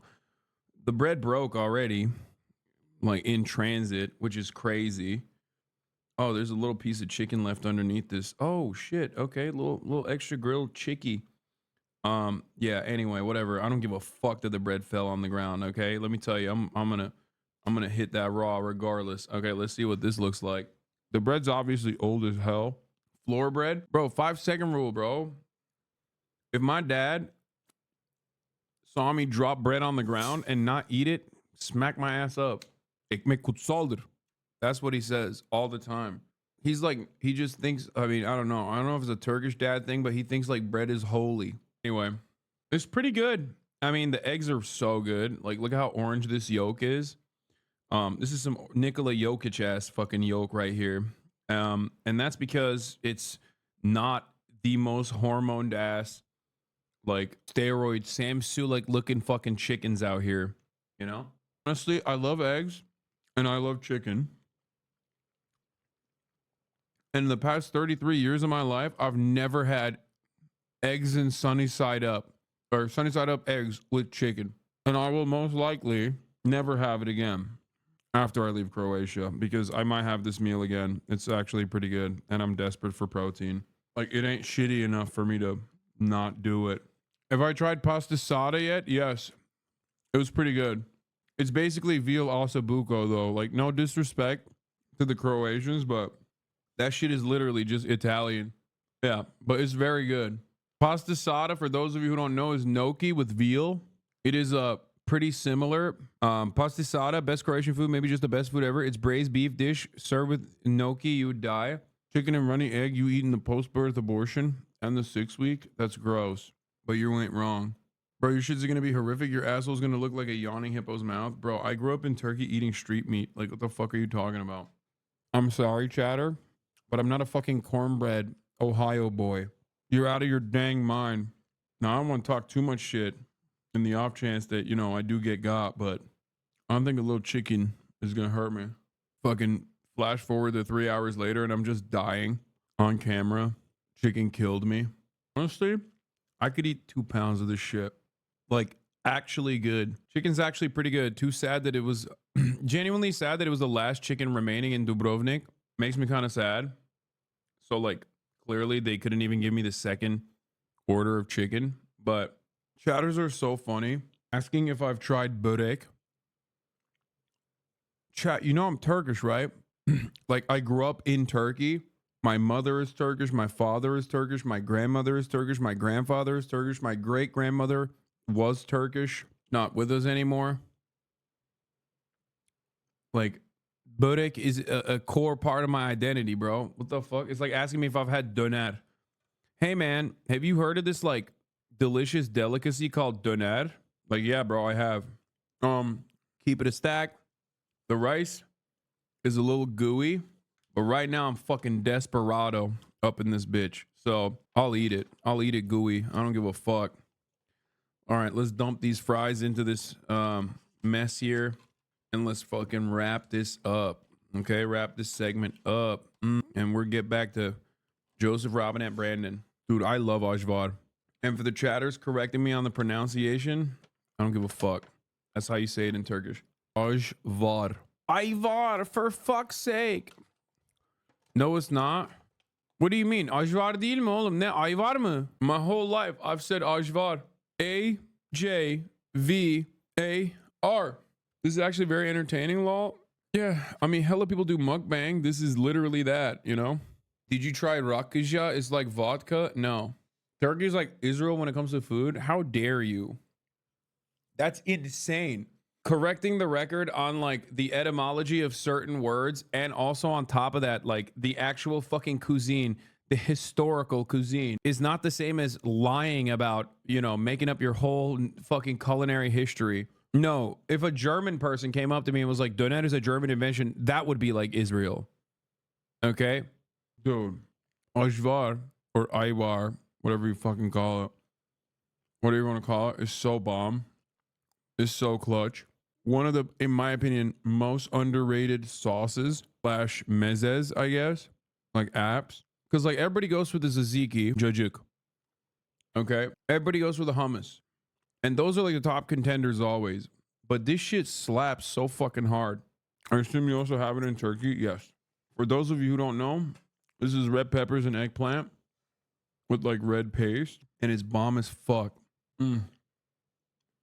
Doner sauce was created in Halifax, California or Canada. What the fuck is doner sauce, bro? Shut the fuck up. I will ban you. It's like saying chocolate hummus was invented in Israel. Like, I don't give a shit. He's right. Halifax has their own doner sauce. Yeah, I don't care. Okay. I hope they're enjoying it. And I'm sure it's good. But like, if we're talking about the culinary history here, it's to make doner poutine, big Lebanese migrants in Halifax. Nice. All right, let's continue. We know how close, obviously, she and the president are. There's an opinion piece in the Wall Street Journal basically saying it is time for her to step up. What is the role of the First Lady in this moment? Well, she is a confidant of her husband in all things throughout their life. I mean, you know, she's not, I feel like there's this caricature of her out there right now as some sort of conniving political spouse. I can tell you, as somebody who worked for Joe Biden for a long time, they have an incredibly close, loving relationship. They lean on each other. And I expect that that is what's happening right now. I mean, ultimately, this is a decision that I fucked up. I'm the one who didn't actually order the fucking second plate of chicken, man. God damn it. I'm such an L. President Biden and his family and the team around him will make. But I think what is the immediate task in front of them is for him to get out there, show some energy, show that he has the vigor to take on the rest of this campaign. I think he's certainly capable of doing that. But I think people rightly want to see it. And I think you've got things on his schedule over the next few days that are going to allow him to showcase that. He's going to be campaigning. He's going to be out in the country. He's obviously going to do this interview on Friday. So we'll have opportunities to see him. But I think if you look at where the polling stands right now, it has not, you know, the bottom hasn't fallen out from under him. It hasn't cratered. And so I think a few more days to let this play out, let Joe Biden make his case, I think is the responsible thing to do. Because the truth is there's no magic wand that you can wave to sub Joe Biden out as the nominee that will be seamless and simple. So I think a few days to let him go out, show what he can do is prudent. And I think that he'll live up to it. Some breaking news into CNN. We've learned that moments ago, President Biden and Vice President Kamala Harris called into today's campaign all-staff call at the White House. At any moment, we are expecting to hear from the White House Press Secretary, Karine Jean-Pierre, taking a number of difficult questions after she did already yesterday about the president's future. CNN's MJ Lee is live for us inside the briefing room. MJ, you have some new reporting specifically about the chief of staff and a call that he held with staff at the White House telling them to keep their heads up and to focus on their work. Tell us more about that reporting. Yeah, this is new reporting coming in from our colleague Betsy Klein, who reports that the President Biden and Vice President Kamala Harris called into an all-campaign staff call just moments ago. This was described by a source as being a pep talk, and that both of them in this call described the stakes of the election near the end of the call, the president said, let's go win this. And as you mentioned, there are other efforts coming in the campaign, in the White House as well, as a lot of folks, a lot of staffers, aides that are working in the campaign in the White House are really worried about the future of the 2024 campaign. We know that White House Chief of Staff Jeff Zients also had a White House aides call trying to bring some sort of reassurance given the events of the last several days. And we are expecting here White House Press Secretary Karine Jean-Pierre to take the podium any minute. And we expect that it is going to be yet another very tough White House press briefing. Just to remind you, yesterday she, of course, confronted a barrage of questions about the president's health, about the release of potentially more medical records or any other information that could give us a better sense about the state of his health, and even questions about whether Dr. Kevin O'Connor, the president's physician, could be somebody who could take questions from reporters. So we do expect those lines of questioning to continue. And of course, all of this is coming with the new reporting that President Biden has privately acknowledged to an ally that he understands that the next couple of days, the next stretch of days is going to be incredibly important in terms of whether or not he can actually save his candidacy. And what I think is interesting, Boris, to note is that we are seeing the president finally starting to get a little bit more involved himself in the conversations that he is having in private with lawmakers. He is, of course, hosting some Democratic governors who had expressed concerns about his age and the viability of his candidacy. And then, of course, there's that big interview that he is doing on Friday with ABC News, not to mention the press conference that the White House has been talking about that he will participate in next week at the NATO summit. So we'll see how the White House answers. This is so funny because he's going to knock out the ABC interview. He might have like one kind of off moment, but he's going to fucking cook up the ABC interview. And then every one of the most annoying Democratic Party fucking mouthpieces, the loyalists who did not actually say Biden should drop out because they're careerist pieces of shit who don't give a fuck about the future of the Democratic Party, nor the future of American democracy, really, and only care about their career prospects, are going to chirp about it endlessly, okay? Meanwhile, it's not going to move the needle. 80% of the country think he's too old. What a ridiculous crock of shit this is, dude. The only reason why Biden isn't dropping out currently is because it's not even that he wants to go through the finish line. It's that he wants to qualify, okay? They're trying to push his ass through the qualifiers so that he can't be a fucking replacement, so that there's no contest, that there's no replacement opportunity whatsoever. And every day that passes by is another day wasted. They're running the clock. The thing is, if you've been watching this, as I have, and as many in this community has, you already know. You already know that they've been running the clock. The problem is now the media can't hide it any longer. They're not even interested in hiding it any longer. They're just fucking lasering him. And that's the problem now for the Democratic Party and for the Biden re-election. That's it. Their campaign strategy thus far quite literally was to stop Biden from having too many press moments because they knew what it was. They knew that they were rolling out a fucking carcass. By the way, that was the campaign strategy for the 2020 election as well, the primaries. They literally did that shit in the fucking primaries, man. And he got a major boost from Jim Clyburn, okay? And then, of course, like, when Jim Clyburn says, like, that's my guy, there's an entire operation associated with that that is going to secure the black vote in the USC is what I keep trying to say. South Carolina, there's no amount of door knocking you can do to go against that. When every black church is saying, hey, the most committed voting bloc of the Democratic Party, you guys get to pick the president. And guess what? You're picking Joe Biden. Doesn't matter that South Carolina is literally a fucking plus 11 red state. Ultimately, once that shit happened, the media immediately was like, oh my God, what a shock. Joe Biden won South Carolina as expected, and then the rest is history. But ultimately, that's how he won. That's how he won the primary. And then he won the election because COVID happened. Like, God was fucking helping him. Okay? It wasn't just Jim Clyburn. It was fucking God. Okay? It was a once in a lifetime biblical style, like, pandemic epidemiological incident, dude. What are we talking about? I've never seen someone get so many hard carries. And then Roe v. Wade happens.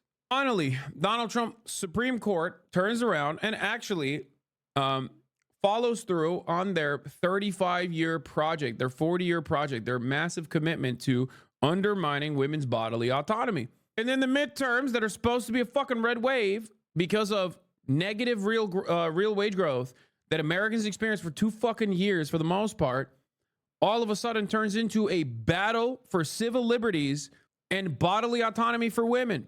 Boom. Another fucking hard carry. Not a single one of these instances was Joe Biden's doing. Joe Biden is not God. He didn't fucking make COVID. Okay? Joe Biden is not himself securing the South Carolina primary vote. Joe Biden won Super Tuesday after getting carried by the entire Democratic Party.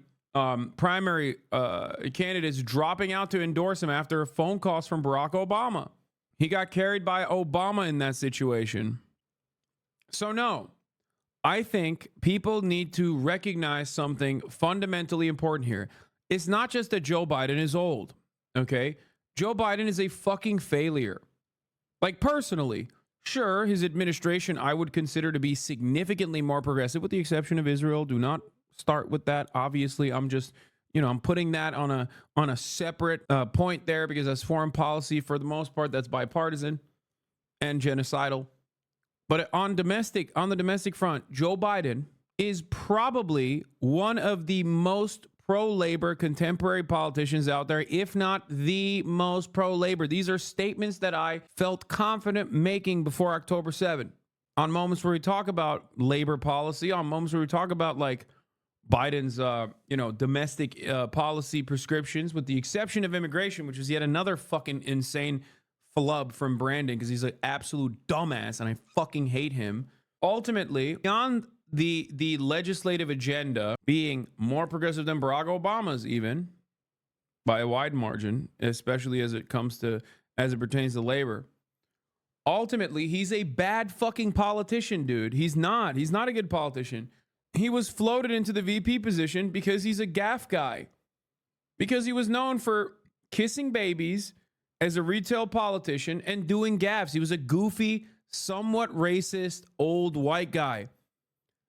And if you recall, as I have told you, vice presidential picks are supposed to be a good counter.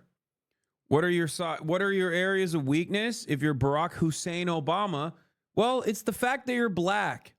That's a pretty big fucking hurdle for a lot of white supremacist Americans to clear. And when I say white supremacist Americans, I'm not saying like the Klan robe wearers, okay? I'm saying like your uncle or your grandparents who never forgave Obama for fucking up the country. That's because he was black. They hated him because he was black. That's it. I hate him for good reasons.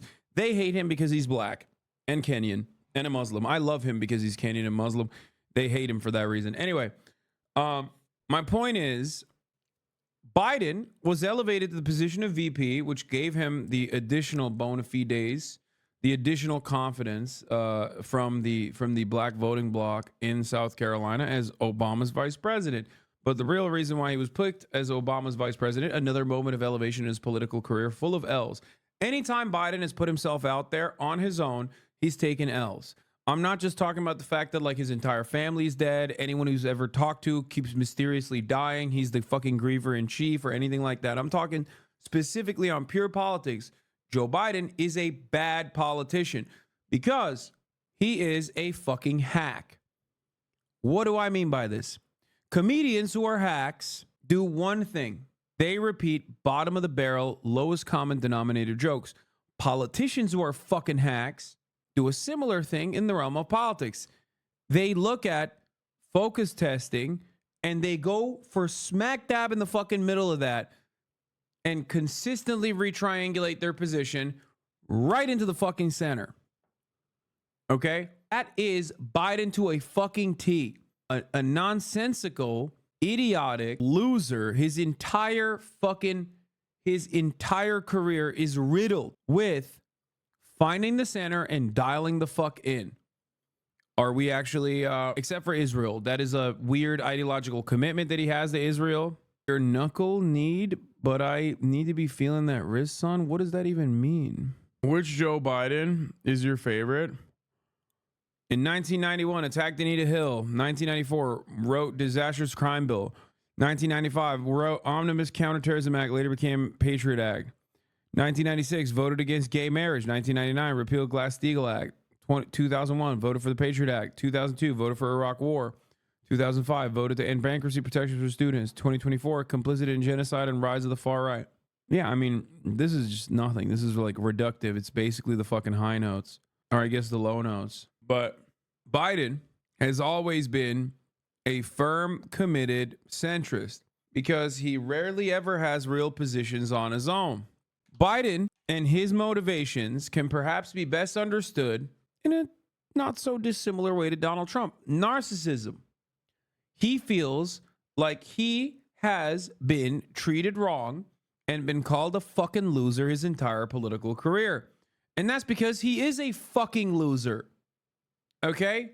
He was a fucking loser when in 2016, Barack Obama called him up and said, "Don't fucking run, Joe." Now, I go back on that because I think in 2016, if Joe Biden was a candidate, Donald Trump would not have been president. But that's besides the point. We're not going to talk about that right now. But when Barack Obama called him up and said, "Hey, Joe, you don't want to finish third place behind Hillary Clinton, or you don't want to finish third place behind Bernie Sanders in a fucking Iowa motel. You know, your son just died. Take a fucking day off. Don't do this. You don't want to get that call that you got fucking third place in a goddamn Iowa motel sitting in a fucking empty conference room." That's what Obama told him. So he dropped out in 2016. Big mistake for America. Big mistake for the Democratic Party. That's besides the point. You know, I apologize. I was also an advocate for Joe Biden dropping out. But, you know, looking back at it now, obviously it's much easier. Hindsight is 2020.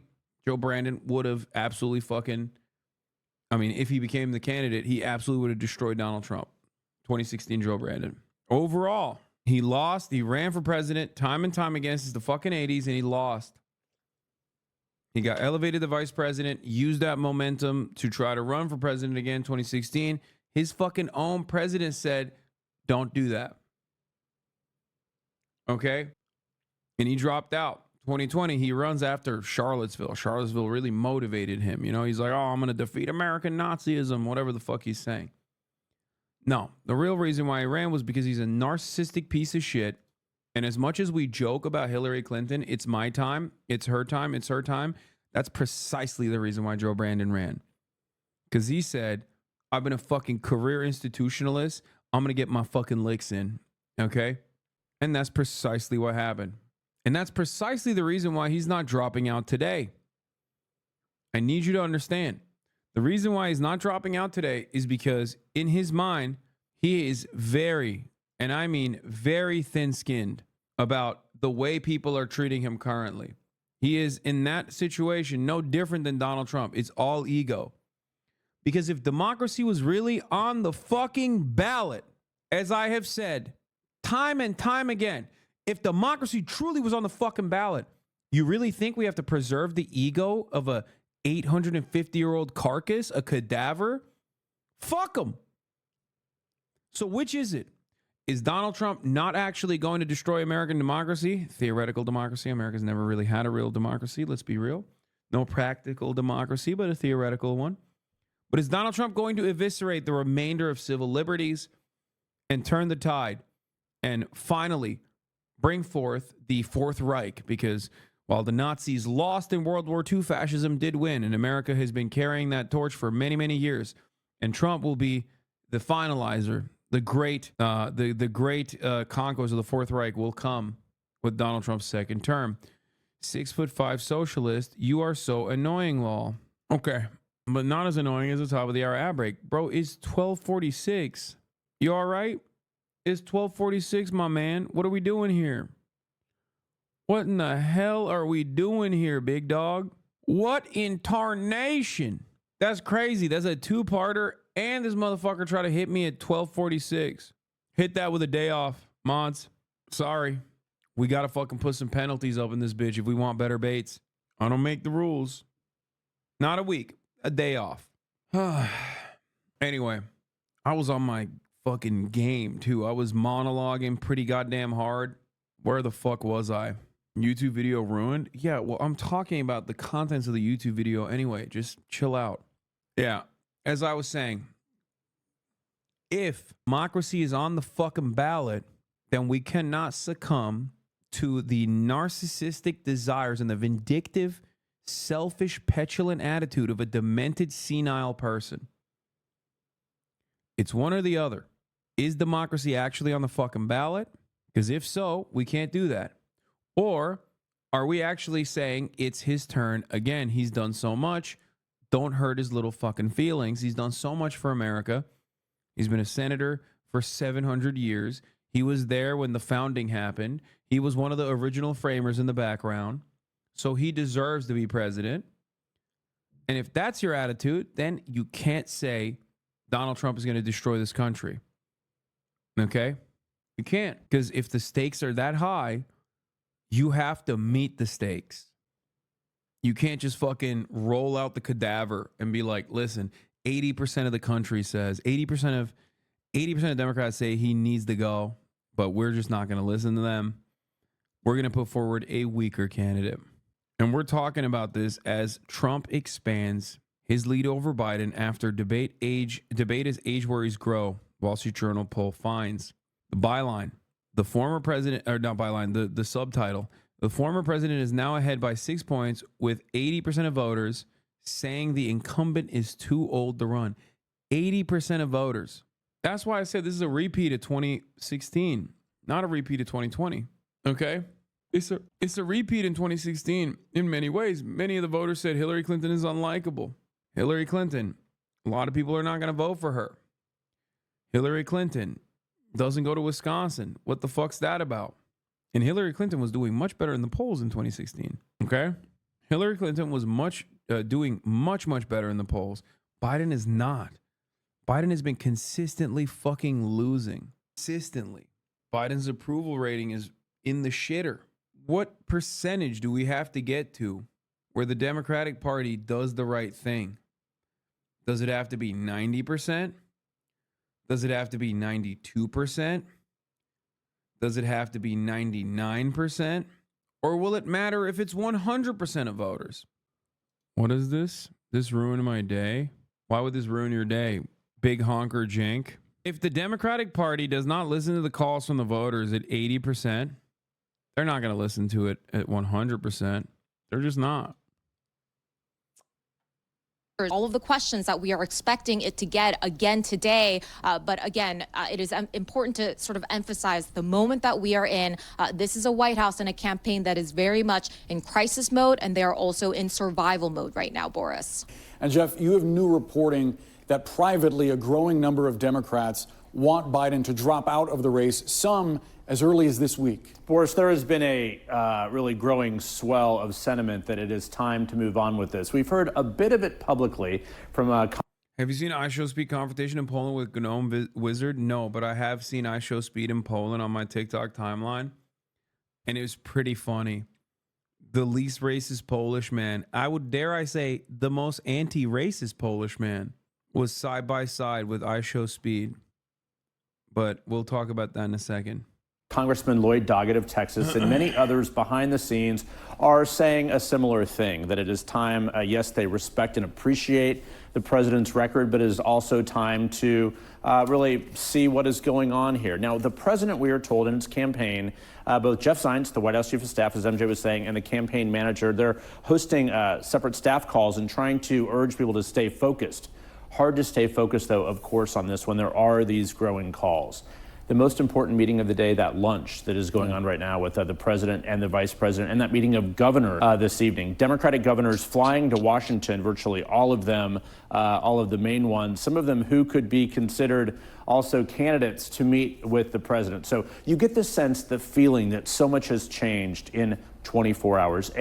Patience is wearing very thin, and time is running out to make something of a move. However, it is still Biden's decision to make. So as MJ was saying, I'm told privately, he has said that he does not want to drag down the Democratic ticket, but has not yet reached the point of making a decision. Yeah, time is of the essence when making this kind of decision. There's actually time is of the essence, and the Democratic Party knows that.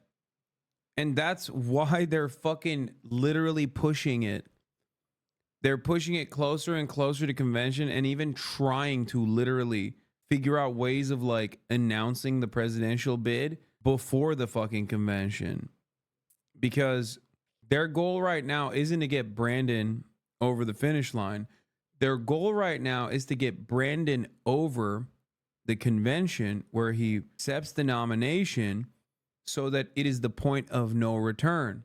After that, they perceive that because the Republican Party is legitimately awful and in way more transparent, unavoidable ways, unlike the top of the hour ad break, which is avoidable, by the way.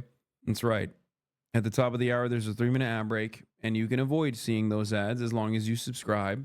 What? All DNC talking points for convention nomination rules? Yeah. That's right. At the top of the hour, there's a 3-minute ad break. If you no longer want to see those ads, all you need to do is subscribe for $5 or for free with Twitch Prime. By connecting your Amazon Prime account to your Twitch account, you can get 1 free Prime subscription a month. Use it on your favorite broadcaster. What the fuck? Hey, yo, this dude is crazy. This motherfucker, what did he do, bro? Are you serious? Yo, that's insane. Ain't no fucking way, dude. What? Okay, hold on. Let me run the fucking 3-minute ad break real quick. Like I said, you can also get gifted a sub if you're lucky. But that is, bro, that shit is like Sig Heiling, okay? Like, it's like, yeah, obviously it's not like, you know, I mean, it's ultra nationalist, right-wing paramilitary shit. Like, what? Like, I joke about this because like a lot of Americans don't understand it. But if you're representing the country on a fucking international stage, throwing that up is insane, okay? I'm telling you, Americans, I know you don't know what the fuck this is. That is the CCC thing? Yes. So this is the symbol, is the hand symbol for the Grey Wolves, okay? The Grey Wolves are, you know, the deep state paramilitary project of the far-right reactionary, ultra-nationalist, fascist, Turkish Nationalist Party, okay? MHP. MHP. If a Turkish man wearing the fucking Turkish colors on the international stage is throwing that shit up, that is pretty fucking significant, okay? A lot of you in America, you know this is like, oh, the quiet wolf or whatever the fuck. We actually ironically talked about it. We ironically talked about it on the last episode of Fear and our podcast, I believe, or one of the last episodes. Yeah, people think it's a quiet coyote, not quiet wolf, whatever. And like, I'll throw it up Mimi every now and then. I'll do it. I know Chapo makes jokes about the Grey Wolves a lot, but ultimately doing that in this circumstance as a Turkish person, this is like really fucked up. In Turkey, people don't associate this gesture with ultra nationalists. No, dude. First of all, I'm fucking Turkish. What the fuck are you talking about? No, people don't associate it with ultra nationalism because they don't have a fucking concept of ultra nationalism. They think MHP is a part of the fucking ruling coalition, which it is. Ülke Ocakları operate in Turkey with, that's because Turkey is incredibly nationalist. So yes, they just think ultra nationalists are just like a little bit more nationalist than the regular old nationalists, because that is what is seen as normal. I see that he also doubled down on it.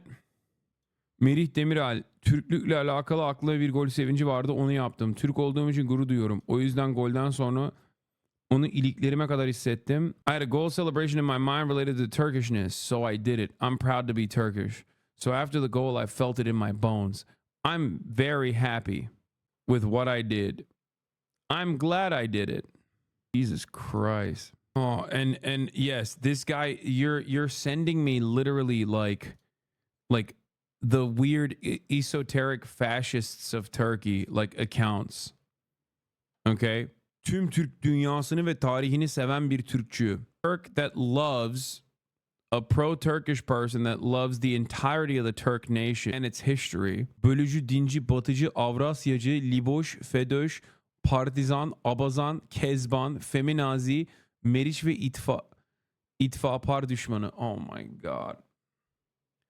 Türk düşmanı mısın? Hayır abicim. Ama benden nasyonalizm bekliyorsanız salaksınız yani. Lütfen okuma, utanıyorum. CHP lider Kemal Kılıçdaroğlu, Ekrem İmamoğlu, Ankara Mayor Mansur Yavaş. Okay, he's not throwing up the fucking gray wolf here. Also, isn't he fucking Kurdish? What the fuck is this guy saying? Yeah, I know the flag, dude. I know.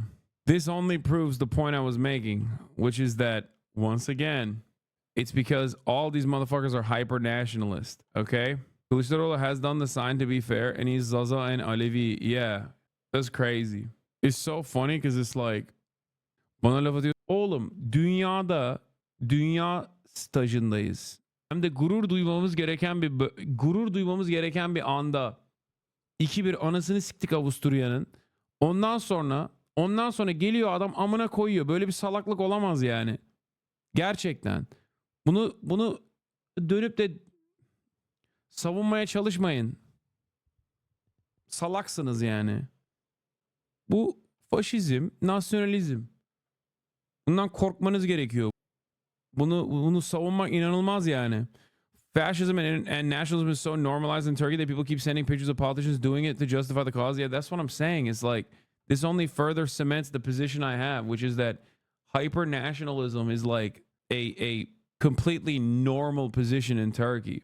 Showing other motherfuckers throwing up the fucking, throwing up the wolf doesn't change that reality. Politik sembol oldu diye kaç yüzyıllık, 1000 yıllık Türk mitolojisini çöpe mi atalım? Al işte amına koyayım. Burada pantronik adamlar mı var gerçekten yani bu? Ya oğlum benim politik düşüncelerimin ne olduğunu siz bilmiyor musunuz? İngilizce anlamadığınız için galiba geliyorsunuz buraya. Manyak mısın oğlum sen? 1100 yıllık mitoloji ne abi? Saçmalama ya. Ha evet, o zaman mitolojik konsept aynı yani. Nasyonalizm her zaman aynı. Eğer benim gibi büyürken işte ne bileyim bu eski yok, sempatim bile yok. Mitolojinin tanımı o değil mi ama amına koyayım. Tabii inanan yok ama senin kültürün ve edebiyatın buradan doğuyor. Oğlum mitolojiyi öğrenmek başka bir şey. Mitoloji gerçek diye savunmak ve nasyonalizm yapmak başka. Oh my god, there's actually Turkish people in the chat trying to be like, dude, it's Turkish mythology for 1,000 years. How are you going to cast that aside? Ilık su solcusu mu oldun? Ilık su solcusu ne demek lan? Bak, kral bence de yapmamalıydı ama mal futbolcu milli duygu ayağına yaptı. Dediğim gibi yapmamalıydı ama Avrupa'da çok abartıyor. Ausländer Raus tezahüratlarını kimse siklemiyor. Bizim elemanı uyarırız, bir daha yapmaz inşallah. Ausländer Raus'u yapanlar ama taraftar. Türk taraftarları da bok yediği zaman yine kızıyorlar ama günün sonunda taraftar. Eğer bir tane Almancı futbolcu çıkıp Ausländer Raus diye şey yapsa, bak fucking diyorum ya, inanamıyorum, İngilizce iyice artık okay. That Turkish chatter said, well, all the the fans always say Ausländer Raus, which is obviously like the song that has taken over German summer destinations, which is like Germany for Germans. It's fucking fascist Nazi shit, right? It's a false equivalency. It's saying like foreigners out, Germany for Germans, foreigners out. And he's making a false equivalency between fandoms and hooligans saying fascist nationalist shit and an actual fucking person who's wearing the goddamn flag on his chest. The equivalence would be if a German fucking comes up and sings that after a goal, or fucking Sig Heils after a goal, okay? If that was the case, then yes, that person should also get fucking punishments for it. Gurbetçisin, ülke sorunlarına karışma. Sikimden aşağı Kasımpaşa. Yarrağımın anteni. Gurbetçisin diyor gerizekalı. Beni Erdoğancı ama götüne sokarım yarrağı. Hayvan oğlu hayvan. Gurbetçisin. Evet abi, o yüzden faşist motherfucker being like you're living in foreign land. Don't worry yourself about Turkish domestic affairs. Yeah, dude, the country that I fucking spent the first 18 years of my life and that my entire family lives in, I shouldn't be fucking worried when fascism is thriving, dude. You're right. You know, Americans tell me I should shut the fuck up about America and go back to my country. Okay? Turks tell me you live in America, shut the fuck up. We're gonna do some nationalism. Abi sana yardımcı olur hareket MHP'nin sembolü. Oğlum bilmiyor muyum zannediyorsun? Yapmayın etmeyin Allah Allah dedim işte. Ülke ocakları. Madımak katliamında da yaptılar. Şimdi Türklüğün sembolü diye satıyorlar. Evet, böyle bir yalan yok yani. Anyway. Bence diaspora kafasında bunu yaptı. Bana öyle geliyor. Ülkücü. Ha bu amına kodum Türkiye'de yaşamıyor mu bir de? Poser tam klasik. Suudi liginde oynuyor adam. Anyway.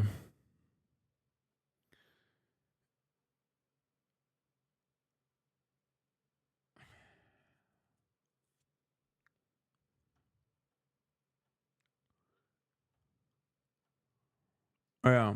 Claiming that like this fucking hand symbol is just like a symbol of being a Turkish person is ridiculous. It's like saying Sig Heiling is a symbol of being a German person, okay? It's ridiculous. It's bullshit. Don't ever fucking believe any dumbass that tries to say that shit. Just because it's like super commonly fucking thrown up by Turks of all different political backgrounds doesn't actually change that reality. Okay? The reason why they're saying that is because, yes, unfortunately, nationalism is unimaginably commonplace. Okay? It's very, very commonplace in Turkey. That's why I always joke about American patriotism, right? Because I come from a country that has a policy of denying its own genocide. I come from a country where they will beat the shit out of you, if not kill you, if you disrespect the flag. In America, and I do love this part of the American freedoms, I guess you can fucking burn a flag. And it's a valid legal protest protected by the First Amendment. In Turkey, you fucking take a flag off the flagpole, they'll fucking kill you. Damn, this guy's good.